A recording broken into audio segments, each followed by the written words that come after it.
Welcome back to Dabbling Dads with your host Kyle and Tyler, here to dabble into just about anything. You can find us everywhere using the hashtag Dabbling Dads. Thank you for listening. Hope you enjoyed. Welcome back. Back here in my garage. Got my brother Ron here with us tonight. We're going to talk about a bunch of different things. We grew up obviously in the same household. We are 27 months apart to the day. He was born January 28th of, is it 27 months? 21 months. 21 months. Yeah, he was January 28th, 86. I was October 28th, 87. So we grew up pretty much at the same time, you know. This guy went through puberty at like 11 years old, and I didn't go through puberty until I was like 15 and a half. So, you know, he was a grown man when I was still a child for a long time, but took a lot of ass whippings. Dude, I got to interrupt just for a second, yeah. man. My understanding of the story was that your sweat glands bursted. Something like that, yeah. I had to actually start wearing deodorant at 4. Yeah, it's Like, weird, but wearing deodorant at a young age. Dude, I smelled Mason's underarm the other day. Stunk.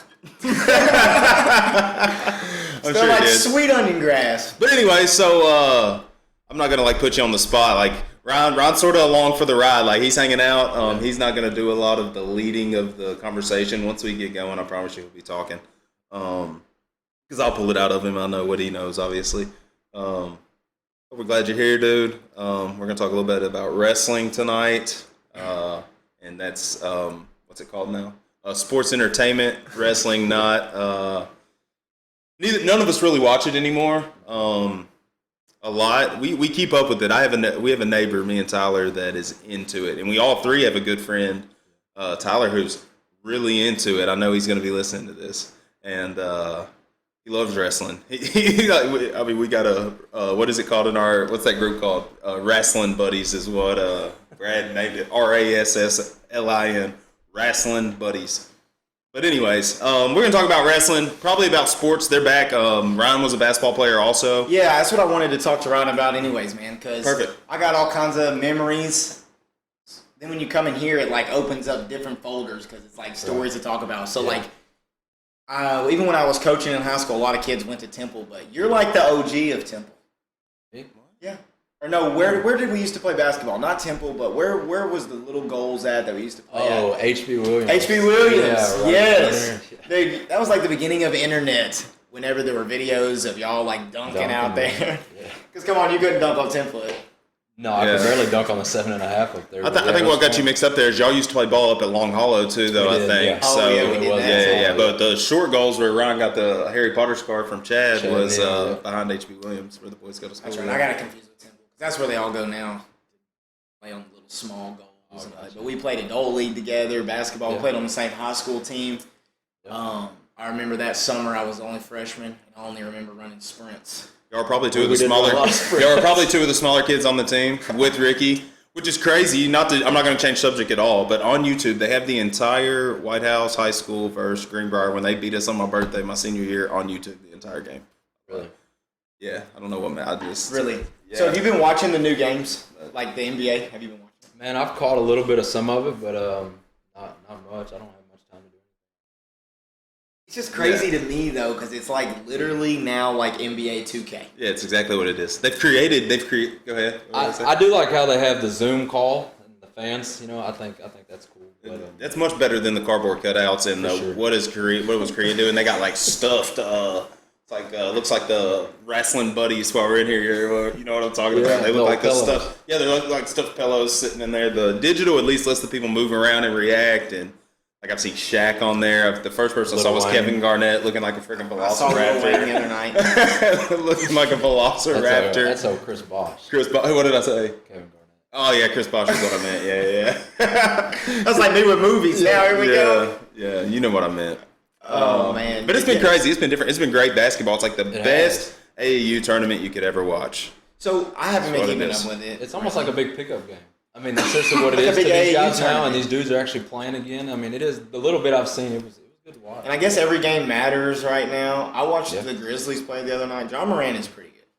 Yeah, very good. He's very good. I like Lonzo, obviously, on that team also. They just can't win. They're not very deep. They're not very good. I mean, but the Lakers have lost 2 games already. The Suns are a team right now that looks like they could be dangerous in the long run. Devin Booker's a baller. Dude, they just got people that can score everywhere. There's going to be a team that's going to get a chance to win a title this year. Dude, that is unexpected. It's wide open in my opinion. It is a player. I watched ESPN last night because I finally clicked that I have. Are you talking about? Hopefully, you're about to talk about the guy that's got the cornrows that sort of looks like the alternate version of the guy on the Clippers that's real good, Kawhi Leonard. No, I don't think so. I think I'm talking about Michael Porter Jr. Oh, he's very good also. Yes. And he got took him on my DraftKings tonight. He's young. Oh, you did take him on your You've been playing DraftKings? A little bit. Any success? No? Dude, I gotta wait till football. And I played a little bit. I've used $25 has lasted me 2 years in NFL football. That's pretty good. Haven't put any more on there. It stays right around $25.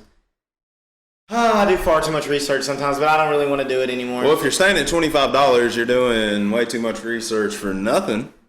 Well, I ain't lost $25. Oh, that's true. I guess you're maintaining. But I like the maybe that's why I couldn't do college. All I needed to do was fucking maintain. I couldn't even do that shit. Dude, if you went to college right now, you'd pass it so quick. Oh, if I went to college now, yeah. But you know how much it would cost for me to go to college now? A lot of money. No telling how much. I got children to raise. You got 25% non-Caucasian. I did. You probably could get something. You never know. Yeah. I mean, I do have that. It doesn't matter. Dude, you could go back. I don't know. But anyways, so basketball, we watched some basketball, baseball, Braves. Y'all both are Braves fans, but he's a Kentucky fan, right? In basketball. Kentucky's not in the MLB. I know. yeah. But I mean, yes. So to lay it out. Yeah. College sports. I'm UT. Obviously, I sit in the orange seats every week.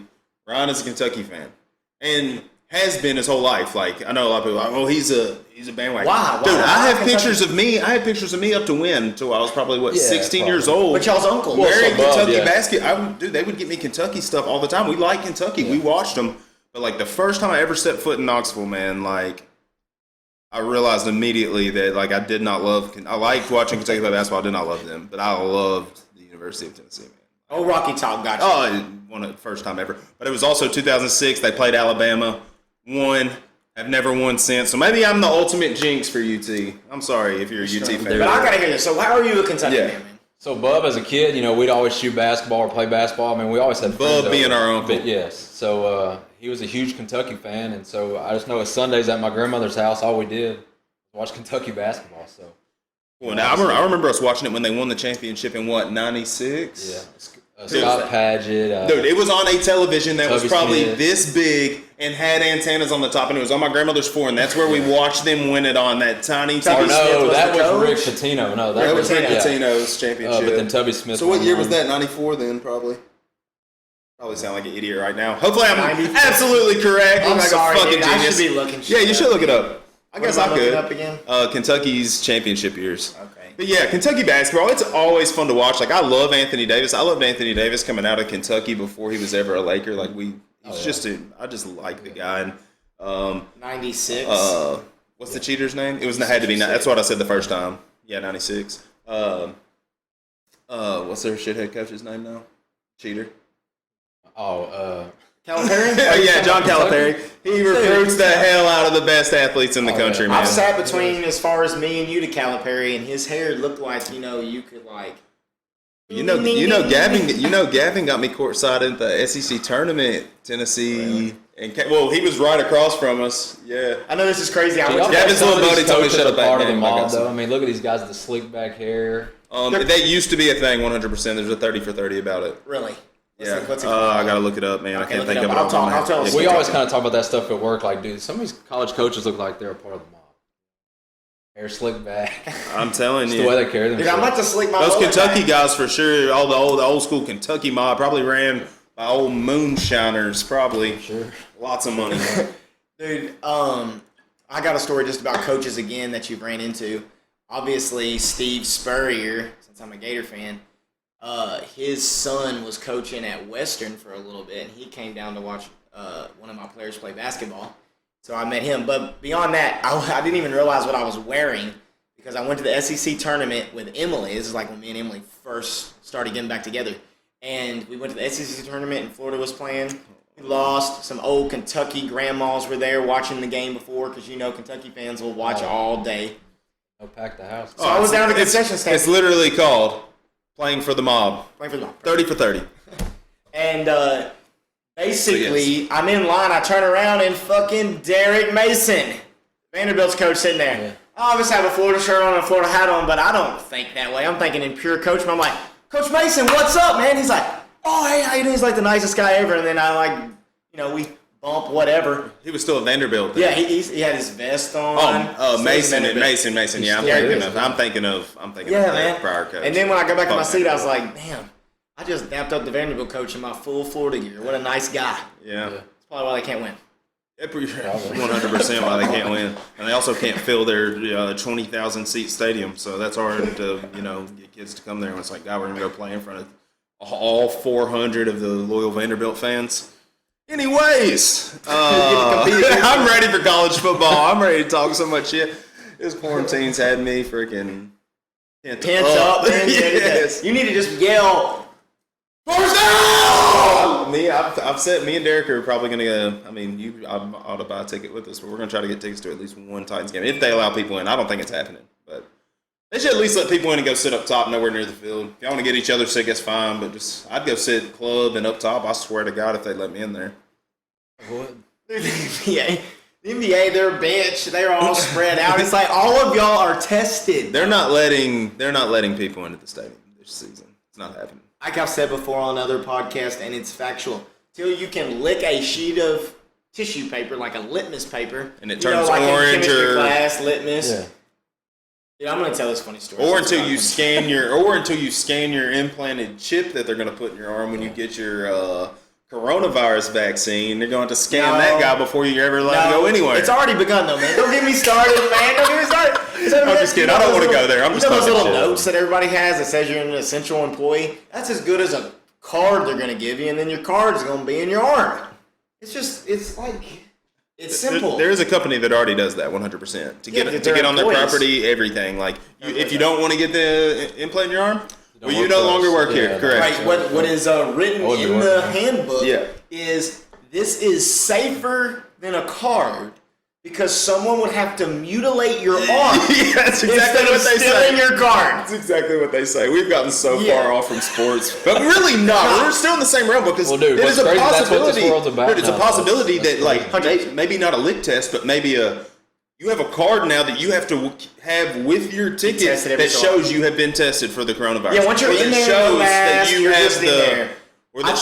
have the vaccine. Ridiculous. Don't get me. I mean, I really don't want to go down that road right now, but it is. That's a Mike Travis 7.5 to 8 hour episode, probably. That'd be one for Mike for sure. But I just mean in general, I'm not doing that. But the lick test, Dana White said that.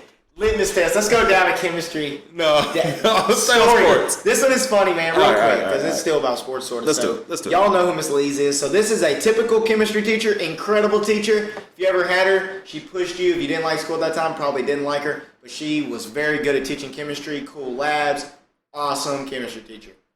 With that being said, y'all know who she is, right? Yeah. She walks with a little limp. And the reason she does is because she has her foot has been cut off by a lawnmower. Yeah, I knew that. Yeah, I knew that. Yeah, y'all knew that, right? So she has to buy 2 different sizes of shoes. So Shoe Carnival, which got brought up on another podcast of ours, they always had the deal, buy one, get one half off, and I knew that from my dad. So when she told this story in class, I raised my hand and I said, Miss Lees, you really do use that buy one, get one half off! Yeah, and then she sent you home? Did she sent you out of the class? No, I said it serious as fuck, like I didn't think it was a joke, because I didn't. I thought it was a way to save money. Everybody else started laughing, dude, and embarrassed the fuck out of her and me. Not good. Dude, what was her name again? It doesn't matter what her name is. Let him perfect. Anyways, so back on sports. Sorry, man. Dwayne "The Rock" Johnson. Litmus test. Yeah, everyone will come back. Yeah, that's happening. Anyways, Dwayne "The Rock" Johnson has bought the XFL. Really had a good for $15 million. Let me just go through it. Dwayne "The Rock" Johnson bought the XFL. That's $15. $15 million, which is pretty much like $20 to us. He's made of money, dude. Everything he touches Turns to gold. Everything he touches, dude. That's what I'm saying. It's really made of rock. whatever it is. Whatever it is. If you get some is cooking. One of the worst. You didn't even do the tongue, man.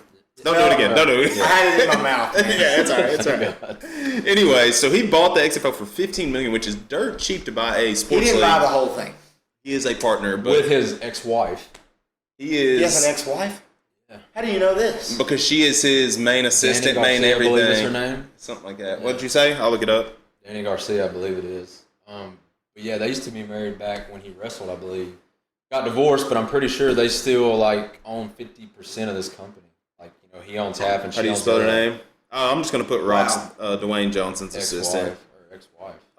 But yeah, so everything he touches turns to gold. I say that to say, the XFL might, you know, be a thing. It really might. Like when if we're gonna talk in the wrestling realm, I don't know much about the new wrestling, but I know that AEW is hanging in there. It had more than NXT the other night. It's surprising the hell out of me. Tyler Myers says it's the best thing around. It's hanging in there. If you want to watch something as close to the era that we used to like. Her name is Danny Garcia. Oh, nice. Nice call, Ron. Ron knows his wrestling. I'm just telling you. Yeah, I know. So that's why he's here. So, so she is the partner, and then there was one other. I believe that's her new husband. Maybe now that I could be totally wrong. He's the majority owner. I'm pretty sure. Right? Is that what I read?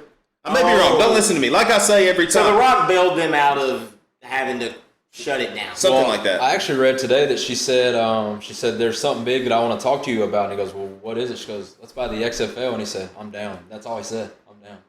Well, yeah, because I'm just telling you about the guy. Like, didn't even think about it. First off, anything I say on this podcast, take it with a grain of salt because I don't know shit. But what I do know is that everything that guy's ever touched, even the shittiest movies he's ever made, has made a shit ton of money at the box office. Let's not forget. Let's listen to fucking. Let's look him up. What was IMDb, please? Tooth Fairy. That one didn't do His first movie ever was Scorpion King. His first movie ever was Mummy 2 as the Scorpion King, and then his first solo movie where he was the main actor was Scorpion King. I like that fucking movie. It's terrible if you watch it now. Worse, it looks like PlayStation 2 graphics. Brandon Fraser in that? PlayStation 2 graphics. Not in Scorpion King. I'm not a big of a movie buff as him and Dad, but I can tell you Brandon Fraser is not Brandon Fraser, he's terrible. No, he's great in Blast from the Past. He's great. He's in Airheads. Remember that fucking movie? He's great in George of the Jungle. What's the movie where the girl's a devil? Bedazzled. Damn, you're good. Yeah, it's terrible. Him and Dad on movies. I liked Brendan Fraser because that time period, like, I remember seeing Blast from the Past pretty young. I don't remember where we watched that at. It wasn't. Yeah, that's the actor I can never remember either. Too. Maybe the Gibson's house. I think maybe I saw that at. But, what's the dad's name in that movie? Christopher Walken. Christopher Walken. Yeah. Dude, you love that guy. I can never. And you can never remember his name. Yeah, it's terrible. It's awful. Tyler's the same way with song lyrics. Same way with song lyrics. Bad. Doesn't remember. He remembers his TikTok dance moves, oh boy. He used to wear them things out. Anyways, what was I talking about? Y'all done lost me. Brendan Fraser. Yeah. Yeah, they did George of the Jungle. I was at the perfect age that I loved that movie. Dad bought it for us. It was terrible if you go back and watch it, obviously. Pretty bad. The first Mummy is awesome. I love that movie. The graphics aren't great, but I like the story. What's the female actress? You know her? I'm sure he does. You have to give me a minute. Yeah, you have to give me a minute. I should have pulled it up, man. I'm sorry. No, it's fine. I'm pulling up Dwayne "The Rock" Johnson's IMDb. Yeah, I just watched Jumanji. Have you watched Jumanji? I haven't seen the the new second one with The one. Rock. I liked it. Has everyone watched Jumanji? So he's a dad. That's another reason why he's here. And we didn't even say that earlier. He's got two kids, a daughter. And his daughter is very good. Yeah, cold soccer player. Just athletic. But Adeline's seen it. I'm pretty sure I think she watched it with Amber and I believe. And then he's got Paxton, who is 8 months younger than my 4-year-old, so they're going to grow up. They're going to be a tag in the same grade and whatnot. Wrestling. Hopefully they are going to be a tag team. Yeah, this is about wrestling. So the other day I called him, and before this night is over, I'm going to cut a promo as me being the manager for Malachi. Shelton? That is some underground. Did I give it away? We'll cut that. We'll cut that, Malachi. Yeah, TAPW. Tyler's going to cut a promo tonight. Hopefully you're going to let me film it at the end, get up and like hold the camera. This is underground wrestling, and I'm proud of him, dude. He's a beast. Hey, but anyways, we don't have to talk about that tonight. He wants to come on here too, and we will have him. Yeah, but I got to know before I cut my promo, what is the silver trophy urn that he has? See, I have no idea. I'm not sure. You'd have to ask him. He won some. I guess it's like a battle royal or something, but he won some sort of big match. He's probably out there walking the rows, so maybe he can I know he's walking the rows, man. But So like, we're talking about wrestling at like underground wrestling. I wouldn't call it underground. Like when wrestling started, it got started in like different territories. So this is still a like territory style wrestling promotion called TAPW, and the guy that we know is a wrestler there. Yeah, and gotten large, man. he's pretty big. He's a big body guy. That's what I'll say. I don't want to ruin his thing, but I got Dwayne the Rock Johnson here. Y'all just want me to like sort of talk about his movies, or what do y'all want me to do? Just go through this list? It's pretty long. He's done a lot of stuff, guys. I don't know if y'all realize this. Dude, he's in so many movies. Game Plan. Like you said, everything he touches turns gold, man. So Rampage. Never Doom. We've talked about a bunch of the movies that he's in. Dude, I've done scroll through. I didn't know if you wanted me to. You had told me to pull up his IMDb, and I wasn't sure why you wanted me to. I wanted just you to think of movies that were terrible that people would forget. Oh, well, I don't have to look them up on IMDb. I've seen all the Rock's movies. Gridiron Gang, which I couldn't even remember the quote in our one. One of the Mustangs. I've watched all the Rock's movies. I'll tell you one thing Tyler Myers wants us to start doing is start like a stop scrolling segment. So like. Yeah, when I get in bed at night, and Tyler says he does the same thing, and I know many people that do the same thing. You get on Netflix, or you get on. I've been using HBO or Disney Plus or whatever streaming service you use. I'm bad about getting on there, and I'll scroll forever. Because I've seen a lot of stuff. Like 1,500 movies. I don't know if you listened to that one. Letterboxd. On Letterboxd, I went through and from 1980 to now, like 1,500 movies, but.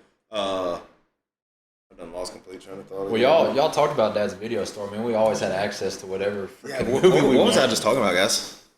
I'm gonna check your phone. Tyler Myers told you last week. I think it was at the pool. Yeah. So he wanted us to recommend something we recommend that will stop you from scrolling and just go watch this movie. Like, just tell me something to watch, so I'll stop scrolling. You give your top 5, and he'll give his top 5, and he feels like that. So, well, he wants us to do top 5, but I think we should just do one apiece each thing. Give what streaming service it's on, and that way at least people can watch it. So, I'm going to give a Rock movie. I don't know what streaming service it's on. It was on HBO, but it's called Skyscraper, and it's one of his more recent ones, and it did good at the box office. It didn't get any praise or anything like that, but if you like Die Hard / I don't know what to compare it to, dude. It's terrifying. It's like the tallest building in the world is where he works. He's an amputee. Who? The Rock. In this movie. It's called Skyscraper. Oh, what are you talking about? And I haven't seen it, but he's just in a building and he's like falling out of it, but it's crazy. Well, he's trying to get to the top to get to his wife and daughter who are in there because they also live and work in this building in China is where it's at. You gotta watch it. I'm not gonna spoiler alert it. It's sort of like Die Hard, but it's got The Rock and it's underrated. It'll have your knees knocking at some points. He's so high up in there, it seems. Doesn't he have like an injury, a leg injury? He's amputee. He's like an old. I think he was like an old SWAT guy. Maybe. Let me tell you another movie that is good that has got The Rock in it is Baywatch. Watch it with your wife. It's pretty funny. Zac Efron's in it. It is funny. Have you seen? This is another recommendation. Someone said we should do that too. So like I've watched The Kissing Booth on Netflix. Have y'all watched that shit? It is funny if you like just nonsense. Anyways. But wrestling, The Rock. Are we gonna go into wrestling now? Yeah, we've been talking about wrestling, I thought. Okay. Well, we've been talking about yeah, we just talked about Malachi and TAPW. I know, sorry, Malachi. Something's pulling our thoughts out of our brains in here tonight. Anyways, a movie that has a ton of wrestlers in it that I love is The Longest Yard, actually, with Adam Sandler, if you haven't watched that in a long time. It has Steve Austin, it has Kevin Nash, it has Goldberg, it has the Great Khali. This is in there. Joey Coco Diaz. That movie's not a wrestler, but he's a podcaster. I love him. Who, Joey Diaz? Yeah, Joey Diaz. And what's crazy is when I was on Redneck Island, they let us bring like a personal item. So I brought a DVD player and like just a small CD case of DVDs because I was there when they had me sequestered there for a week. I at least had my DVD player, my movies. Well, The Longest Yard I brought. I didn't watch it. I wish I would have watched it in the hotel so I would have known. Well, I watched it on like our first break day they gave us where they if you had brought a cell phone, which I was an idiot. Well, I didn't bring my cell phone so I could take pictures and shit. I'm a moron, but brought a DVD player like an idiot. So I watched The Longest Yard. We watched The Longest Yard, and we all immediately realized that Steve Austin was in it. It was like, holy shit! Like, I had completely forgotten he plays one of the guards in that movie. So it was crazy that we were there on his show watching The Longest Yard, and we all realized at the same time that he was. Have you ever talked about meeting him on?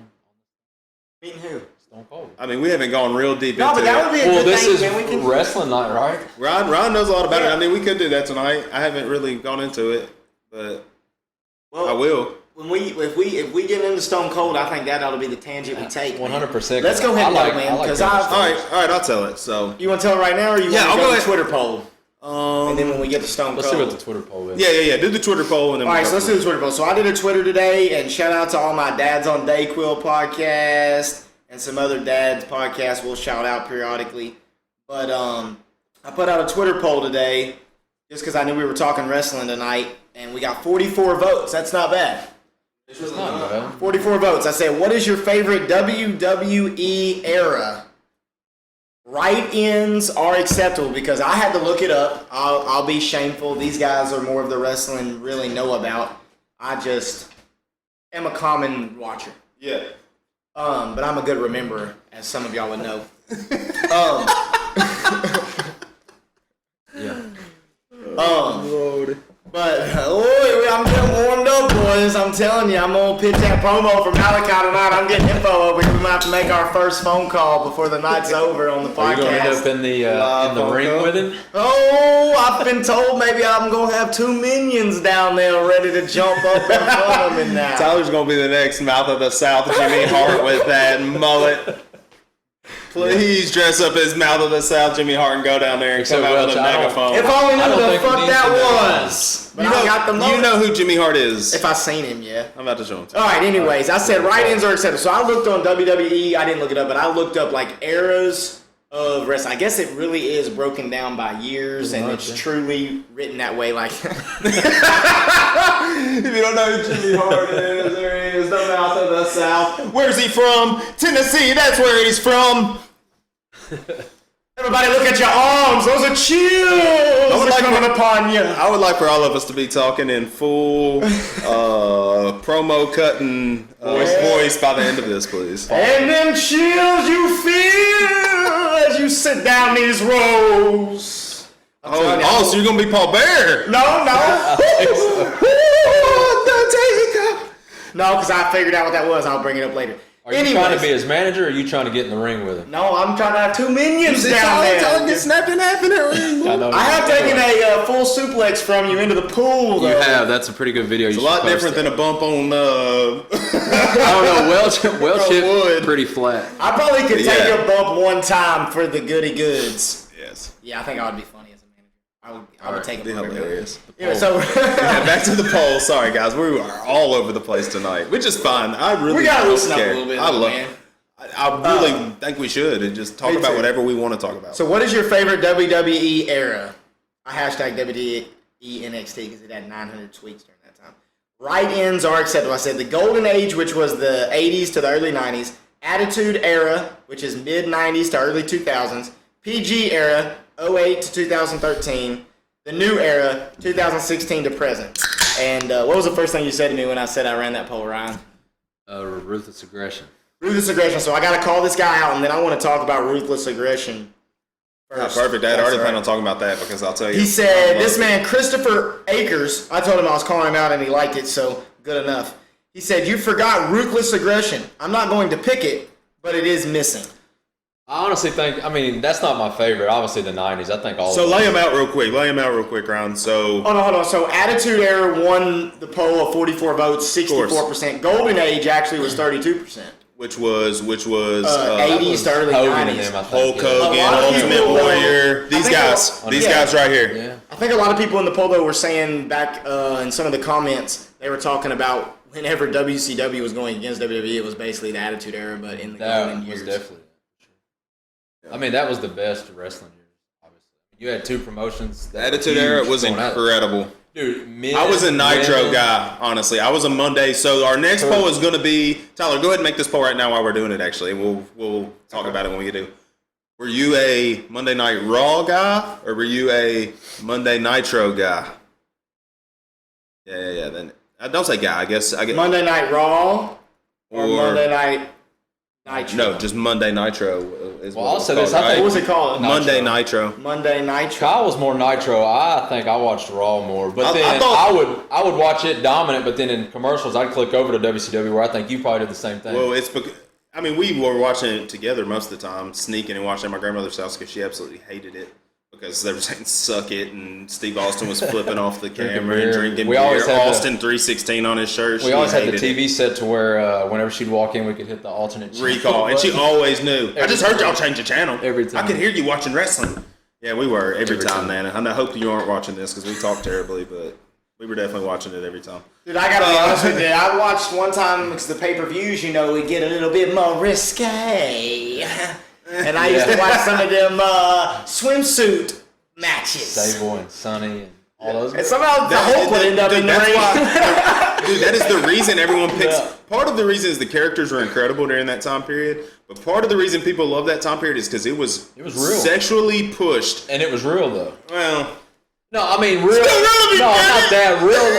No, real as in people weren't really playing a character; they were just themselves amped up to 30. I mean, seriously. I know what you're saying. Yeah. They lived their gimmick. I know what you're saying. Yeah. They lived their gimmick. That's why most of them have bad livers and are dead and die young. So I know you don't have WWE Network, but The Undertaker has an incredible documentary on that. Yeah, you've told me about it. He never exposed himself. Like, he played his gimmick from the 80s. I'm glad you're here so you can sign me into yours while you're here. I figured that. To now. And so he's finally come out of his character for the first time ever. And some of the stories he tells. Name his name? Mark Calloway. Dude, I can't believe you just, man. Dude. Who? You just broke kayfabe right here on camera, man. Who is kayfabe? Lord. I knew coming in there. We're having a wrestling night. I got the belts hung up. I've got the 1980s wrestlers here. We've got the wrestling magazines. And my co-host just said, what is kayfabe? Who is kayfabe?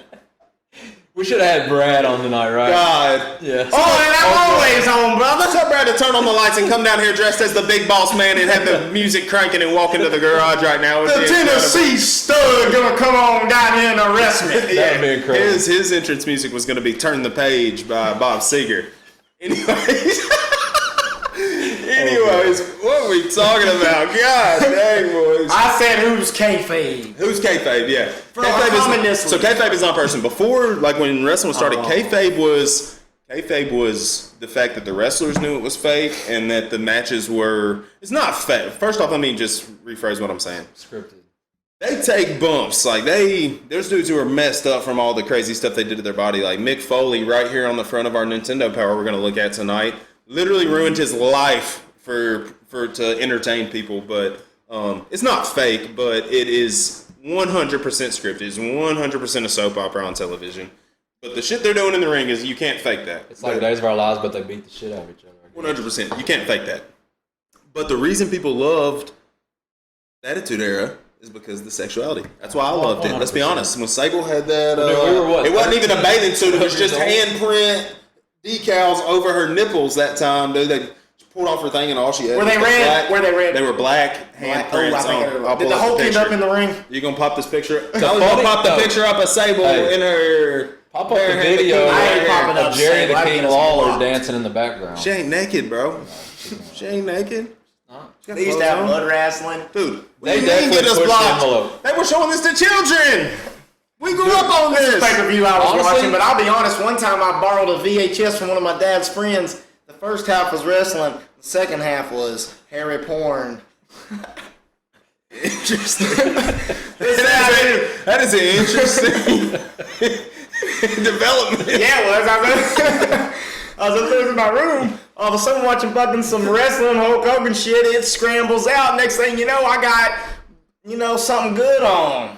Yeah, that sounds awesome. Here's a picture I'm talking about old times, man. I'm sorry. My wife's going to hate me for that. Dude. Yeah. Hey, I remember that. There were kids, though. The thing about that era, anyone from 13 to 30, man or woman, dude, they liked it. They loved it. My dad's uncle, our great uncle, and his wife, dude, every time WCW was in town, they were there, dude. They brought us that NWO paper. Remember that time they dropped them from the ceiling? They were there. They were there every single time. Well, let's talk about the first time we ever went to wrestling with Tyler Myers, and who was the other guy that went? Andy Stinchcombe went with us. So Kyle, huge Shawn Michaels fan, right? Me too, dude. Oh man, don't let me. Well, no, This is I'm just a sexy boy. one of the worst I've ever seen there. Well, my groin's Anyways, tight, man. this is rocker Shawn Michaels. Kyle waited the whole show to see Shawn That's Michaels. Shawn Michaels. Right? Shawn Michaels' music hits. Kyle gets his camera up. Dude, he's pumped up. A video pops up. And the great Khali has done killed him backstage. He never comes out. Kyle sits down for the last 45 minutes. Yeah, I didn't watch the rest of it. Pissed. I was so mad. Pissed. But anyway, so we got into wrestling because my dad was into wrestling, watching Hulk Hogan, Ultimate Warrior, all that type. Like, he was into it. He one time won tickets off of Oldies 96.3. Didn't tell me and Ryan. Took a guy he only won 2 tickets, so he couldn't take both of us. So he took a dude from church, and they went and watched it. He got to see The Undertaker, Jake the Snake, the Bushwhackers. He got to see like a lot of the legends that night at Municipal Auditorium. And they were like sitting up top and said, oh, people started leaving, so they like were down by the ring, I'm pretty sure. And that's not a huge place, so I'm sure that was a cool place to watch back then. Awesome. But, yeah, so... Are we going to talk about Stone Cold and my Redneck Island? Well, we're in the golden age right now, dude, so we got to talk a little woo, don't we? Well, dude, Flair's still doing it. I don't know how the guy's still I would talk Ric Flair, but to be honest with you, like, I wasn't watching Golden Age where he was the main guy. I'll be honest, some of the funniest videos, though, I guess this is, I don't know what time this would be. We were watching, the people we were watching are right here, dude. What was, like Randy Savage, dude. Some of his videos, Randy like Savage. The Croc. That's one of the funniest. Cream of the Croc. Yeah, but, all those, I mean, this is, look at this. This is OG Undertaker right there. This is a sick little guy. So I saw the other day, there was one that came with a jacket. Oh, and he always hit that stomp. Dude. I don't think ours ever. The Undertaker, he's going to be a corpse. So these things have been played with for Let me see that. hours. I remember we were at your house in Portland when we thought it was going to be the Undertaker's last match. WrestleMania. 6 years ago. Who all was there that night?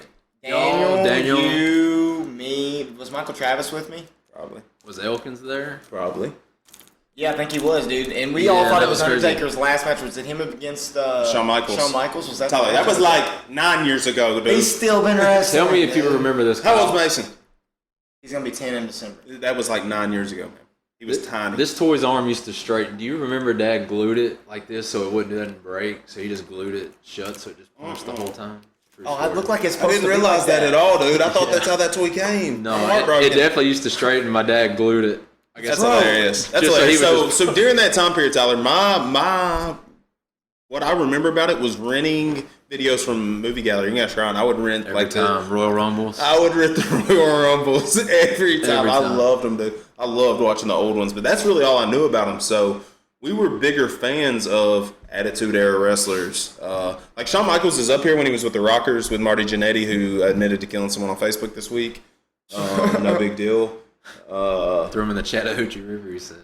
But really, who was it that he killed? I don't know. And some guy that touched him at some camp or something. Bar or something. It was something weird. He was having like some sort of midlife. Again, this guy's had his head banged how many times? Yeah. So this is the era where I was like younger and it was very impressionable on me.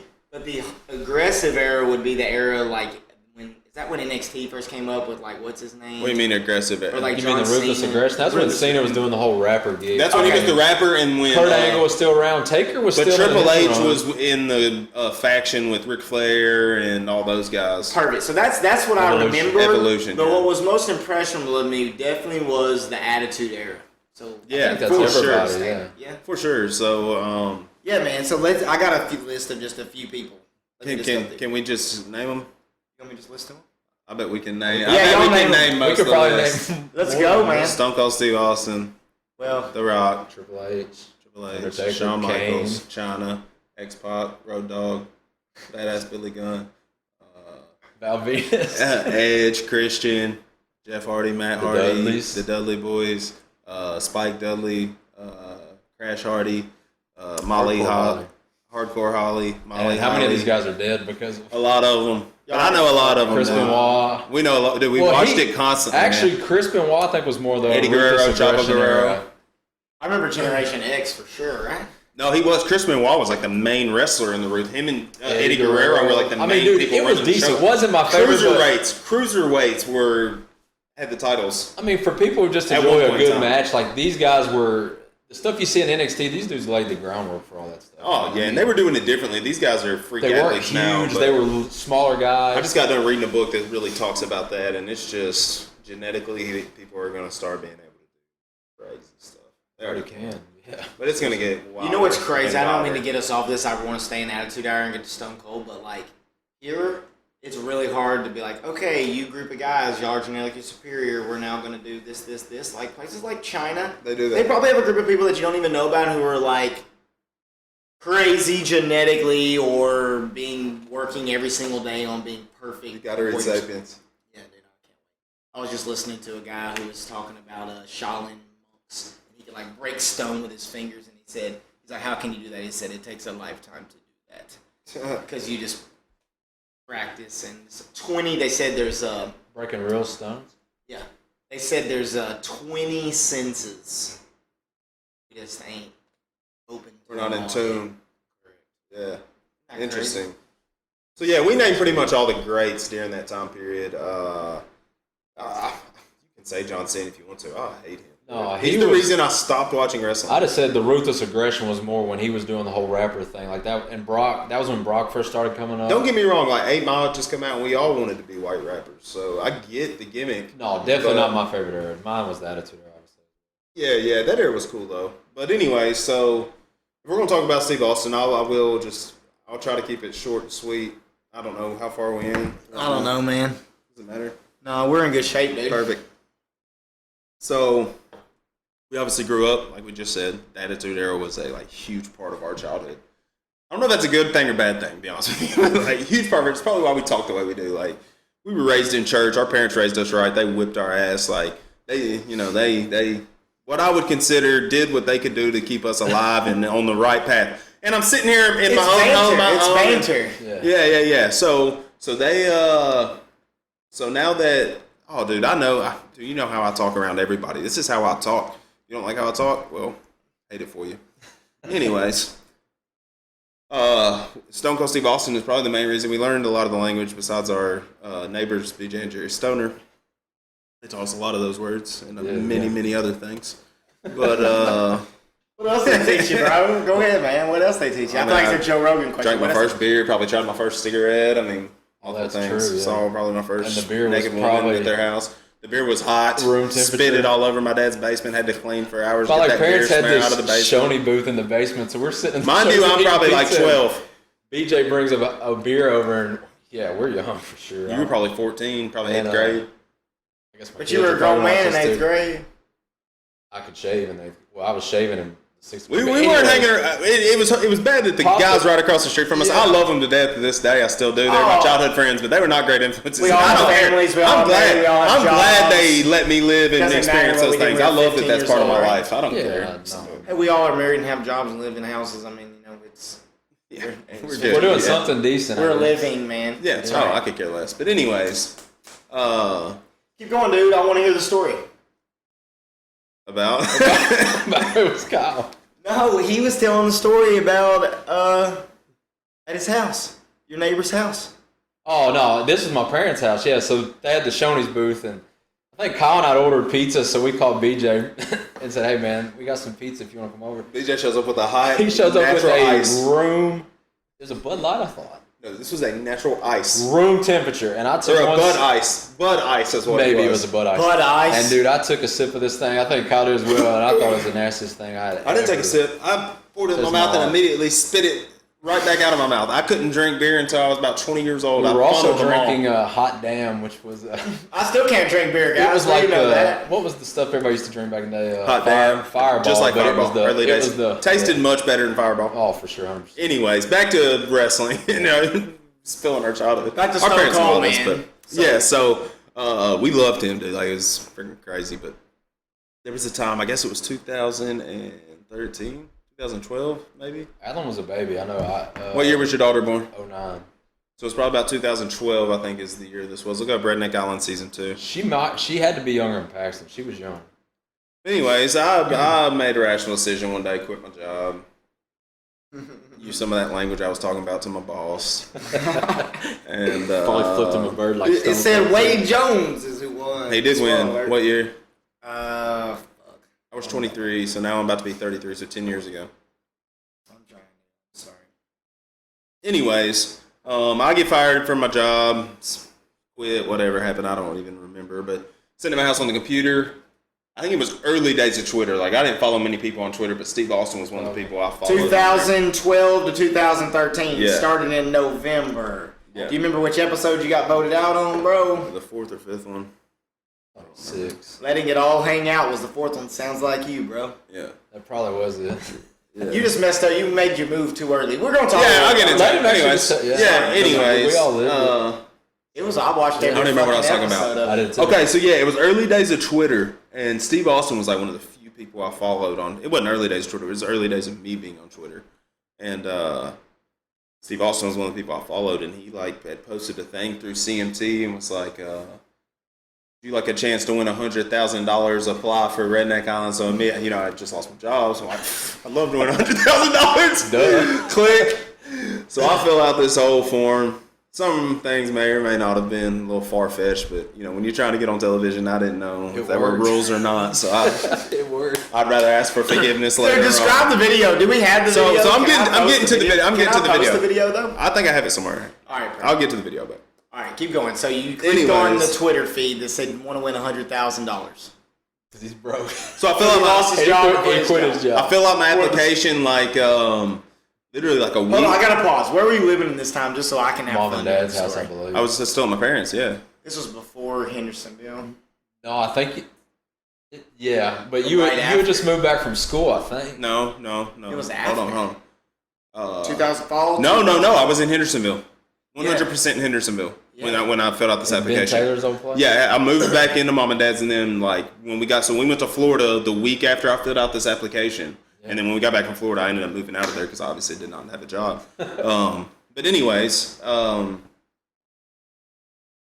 what was I saying? Oh, so we go to Florida, me, Erica, my grandparents, my parents, and Ron's wife and daughter. Ron had to work, couldn't get off work, so he didn't go with us, but we went to the beach for a week without him.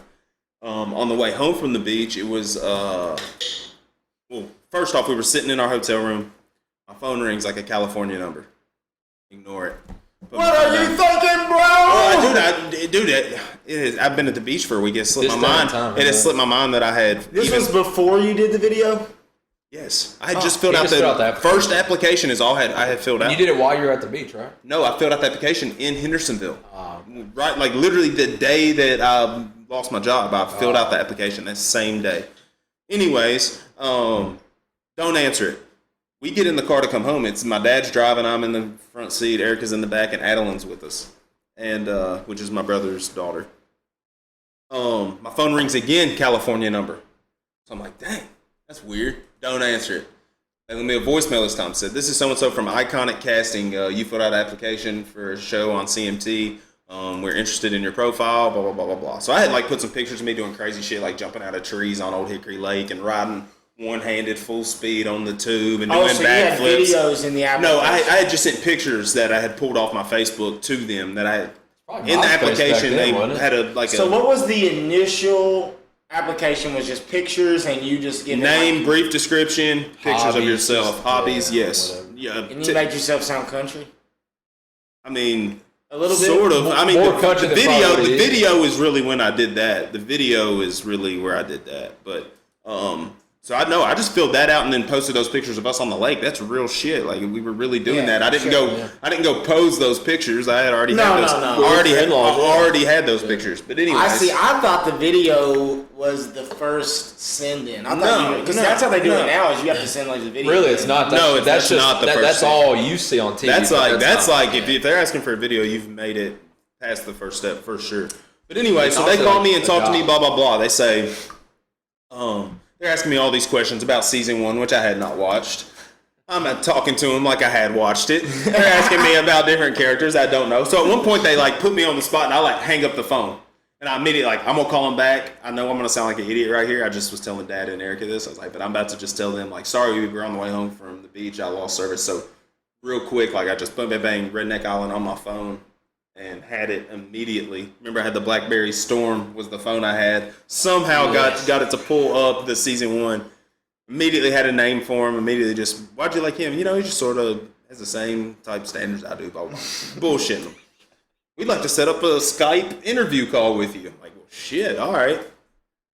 So they do that. That's the next thing. I go to Mom's one day, dude. I put a big ass dip in my mouth, had one of my John Deere hats on, sat out on the back porch. Did you wear a cutoff shirt or something? I don't think so. I think I just had a regular shirt on, but I had the my grandparents' farm in the background, just sort of bullshitting, you know. I have redneck tendencies. You see me dip on every episode, but anyways, do the Skype video. They then send me a thing, like a big application to fill out, where I gotta like fill out all this detailed information, like when you drink, you like to do this. When you do this, you like to do this. Like then I had to fill out a personality test. Then they asked for the video, Tyler. So Tyler Myers, Tyler Welch, and Andrew Taylor. Was Mike Travis with us? Tyler, was Mike Travis with us when we filmed the video? I'm sure it was. Or was it just Tyler Myers, you, and Andrew? I don't know, dude. I'm diving into Kyle being on Wikipedia and how many votes he had and all that. Perfect. We'll get to that here in a second. That's sweet. They have write that down. Kyle Medina is in the season 2 from White House, Tennessee, and it says you won the first challenge. You had a vote against you. Like it has. Yeah, I got it all. Anyways, so what am I looking up? Well, you don't have to look up anything. I'm asking if Michael Travis was with this Buffalo Wild Wings? Tyler. When we filmed the video, dude, what are you talking about? I wasn't there. Tyler's not listening. You weren't there. I wasn't there. Michael Travis was there. So I think it was Michael Travis, there. Andrew Taylor, and Tyler Myers came over. And we sort of like, I was out on my granddad's four-wheeler, which we did ride the four-wheeler somewhere little. I'm just saying this. I end up getting on the show. We send the video. They call me, tell me they're flying me to California. I have to fill out all these waivers. Literally a freaking contract that was probably this thick. I read the whole thing. Later on, get on the plane. They put me right beside a guy, which was dumb of them. Me and him ended up not getting on the same team, so it sort of screwed me anyways. But it would have been good if we would have ever got together because we already had that initial contact, but it didn't happen. Hope you're not watching this same team. Not that it matters. No, but anyway, so when you're there, there's actually more people. Well, hold on, I'm not even to the point of me being there yet. Oh, that's where you skipped ahead. Hold on. No. I'm just saying. I sat beside someone and they told me they didn't even read the contract. Is what I was saying. So I read through the entire contract, dude. Like they could, if I was to come home after the show and tell any of y'all what happened, they could sue me for $1 million. Yeah, I was liable for $1 million. Yeah. So, anyways, we'll get to that. I do all that. They fly me to LA for a week, sequester me for a week in a hotel, a nice hotel room. But I'm sequestered actually on the back side of where the Hollywood sign is. We were like in the hills on the back side of where we stayed. But didn't get to see any of it. I did get to go out one time. A guy came and picked me up and took me to the store and let me buy some food and stuff, obviously, to have. One guy picked me up and took me to the gym at the same place, and I went and got real sore right before I went like an idiot because I hadn't worked out previous. But gotta get in shape. Yeah. So they're doing interviews the whole time also while we're there. Like the picture, I'll pull up the picture real quick. Like the main picture they have of me on Google. How many people did they bring in? I know there's only so many on the show, but so they had how many did they bring in? How many contestants did it say, Tyler? I always get it wrong. 14? 12. I was thinking 12 in my head, but I don't. I always get it wrong. I think it was 12. I think 14 people were. 1, 2, 3, 4, 5, 6, 7, 8, 9, 10, 11, 12, 13, 14. 14. So I think they had 24 people that they had in California when we were there. So they cut 10 people got sent home. They sent we had 16? 14. They sent 16 people. So when we were sitting doing our initial shots and stuff out on site, there were 2 people there that were not on the show with us. I never saw them again. A big tall dude with the cowboy hat on and another female. Never saw them again. Like y'all shot the promo for the show. We shot our initial interviews of us on camera. They wanted to see us on camera. Like they had already had our necklace on us, that had the mic, all that stuff on us and shot. Before they ever told us you were on the show, they took us to a location and filmed us and wanted to see us on camera type deal. So they did interviews, and then like literally the day of, you pull me a picture of me. That's hilarious. That's funny. Yeah. That is in a hotel lobby is where that picture was made, which is hilarious. High budget. It's in a hotel lobby. Is it? And all that's just edited in? Yeah, that's a green screen. I had the stick, and they sprayed me to make me look like I'm sweating and wet and all that. Yeah, that's all staged. Makeup and all that. They had to sit there and get makeup from a woman. All that stuff is ridiculous. Tell us about that. I want to hear about that, dude. So you had to like sit in a chair like they show in the show. So not really like that. So they came and got me from my room. They said you're going to come down and they're going to take your photos. So they do. You still haven't made the show, but if they're taking your photos, you're still in the running. They were always encouraged. Like, it's the producers that are coming to my room, so they're like trying to be encouraging and stuff and whatnot. But one of them was from Nashville, which I think helped me a lot. Anyways, one of them is Chris DeJoseph. He did Lucha Underground. Speaking of wrestling, but anyways, so yeah, Tyler. They came and got me one day. Went down there. They picked out my outfit to wear. They like got a green shirt that I had brought and cut it all up to make it look like what it looks like in that picture. Put it on me. Did all that stuff. I had to go sit like out in this lobby with this woman. I was just in a regular, like a lounge chair, and she literally was like powder in my forehead and all that crazy stuff. Swear to God, swear. It's so crazy. It's like I say it every episode. I feel like we're living in the fucking capital. Like, you think? I mean, I sort of lived it. It was wild. But anyway, so the last day comes and they tell you, you'll either get the call, someone will either come knock on your door and say, hey, we're going to the hotel, or someone will come knock on your door and say, hey, you made the show. So I get the knock that morning. Like, I called Eric and was like, hey, they're supposed to be here within 15 minutes. If you don't hear from me, that means I've made the show. I'll talk to you when I can talk to you. Type deal. Immediately. And they had knocked on the door, and it was Nicole Elliott, the girl from Nashville. She's like, you made the show. And I was like, holy shit. So, yeah, they go put me in a van with all these people, drive us to the airport. We get on the airplane. They filmed in La Paz, Mexico. I'm going to pull it up real quick on Google Earth. Yeah, man, and that's why we do that. What reality are you into? Because, you've always loved reality shows before then, watching all of them. It sort of was. Survivor would have been like a true dream of mine if I would have got on that. But it truly was sort of like living a dream, like being on reality television. Because we've watched reality television since the beginning. So La Paz, Baja California Sur, Mexico. Exactly where we were. And I'm pretty sure we were on like some sort of cartel-owned land. I'll get to that here in a minute. So they fly us into, what's the place? Cabo. Fly us into Cabo, which is here. They fly us in down here to Cabo San Lucas. We stay there for a night. The next morning they come get us and put us on vans. We got like this 14-year-old driver driving us through the mountains. So we go from Cabo San Lucas to La Paz, Mexico. So we filmed right in here. I've never zoomed in enough, but I know for a fact we could see that right there.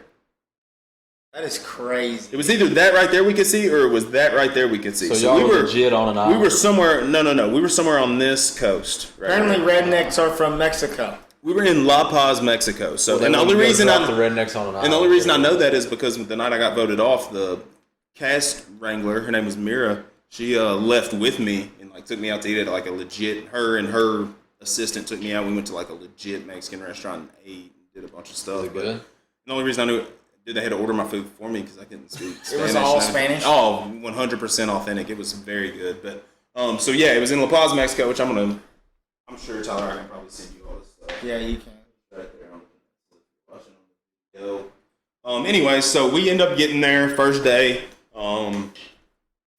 They drive us. We sit at this gate for forever. I'm talking about armed guards at what would look like, you're on TV and they got the dude duct taped and they're rolling through the freaking desert and they pull up to the gate. We rolled up to this gate and we're all in here a bunch of, and I'm telling you, so you flew there. Then you got besides Joe, Joe was the jack short dude that you tried to vote off that fucked you. No, Joe. No, I voted off the big musclehead dude, guy, okay. The short jack dude that was on the captain of the other team. His name was Joe Durdaller, but he. I know who you're talking about. God dang, I forgot where I was going with that. Sorry, you were where the armed gates were. You pulled up there in the van. Yeah, but. You said y'all were a bunch of just people. Yeah. Besides him, I was probably like one of the least redneck people on there. Like the rest of the people on there lived that life. Like they lived that life. You could tell just by the way they acted and talked on the show. Super nice people. Don't get me wrong, super nice people, all of them. But like they're rednecks. Like they are rednecks. I grew up in sort of the country. That's what I'll say. Not like that. I agree. But anyway, so we get there. Everybody's freaking out. They're feeding us some terrible breakfast. This is what you get to eat until you get on set. Meaning, this is your last meal until we get you on the boat. We drive you over to where we're filming. Y'all get off. We film all the stuff when you get there. And then when we get ready to let you loose, then you can eat something else. Literally. So we got like this nasty egg and some sort of sausage. I ate the egg and like the little croissant there. That's all I ate. I was starving. You're a picky eater anyway. So what was there to eat there? So you got there. So we go. They put us on boats. We take off, and there's boats with camera crew following us, filming us as we're riding on the boats. You're always being filmed. Not the entire time. We take off, and they're like, when we get ready, all of us have a producer on the boat with us. So there's 3 different boats, I believe. You each have your own producer, or each boat have one? There was a producer on each boat. So they're like, all right, guys, stand up. Like, when we come around this corner, you're going to stand up, because when we come around the corner, we were going to be able to see the cabana and all the stuff. It's all a show, though, right? So they're, like, telling you, stand up, cheer, all that. Sort of. I mean, we were happy to be there anyways. I mean, it was natural. Like, they were just like, be excited, make sure you're excited to be here. And we were excited anyways, so they didn't have to coach us up at all. Yeah, we roll up on the thing, and I immediately, you can see it on the video on the first episode. Like, I wasn't in the first episode very much. At the very beginning, when we come up on the beach, I'm the first person walking up the beach, because I saw Steve Austin standing on the steps. I was like, y'all can all greet each other if you want to. About to go up here, holler at this guy right here. Dude, I really thought and the producers were literally telling me, like, hold up. Like, wait for everybody else. No,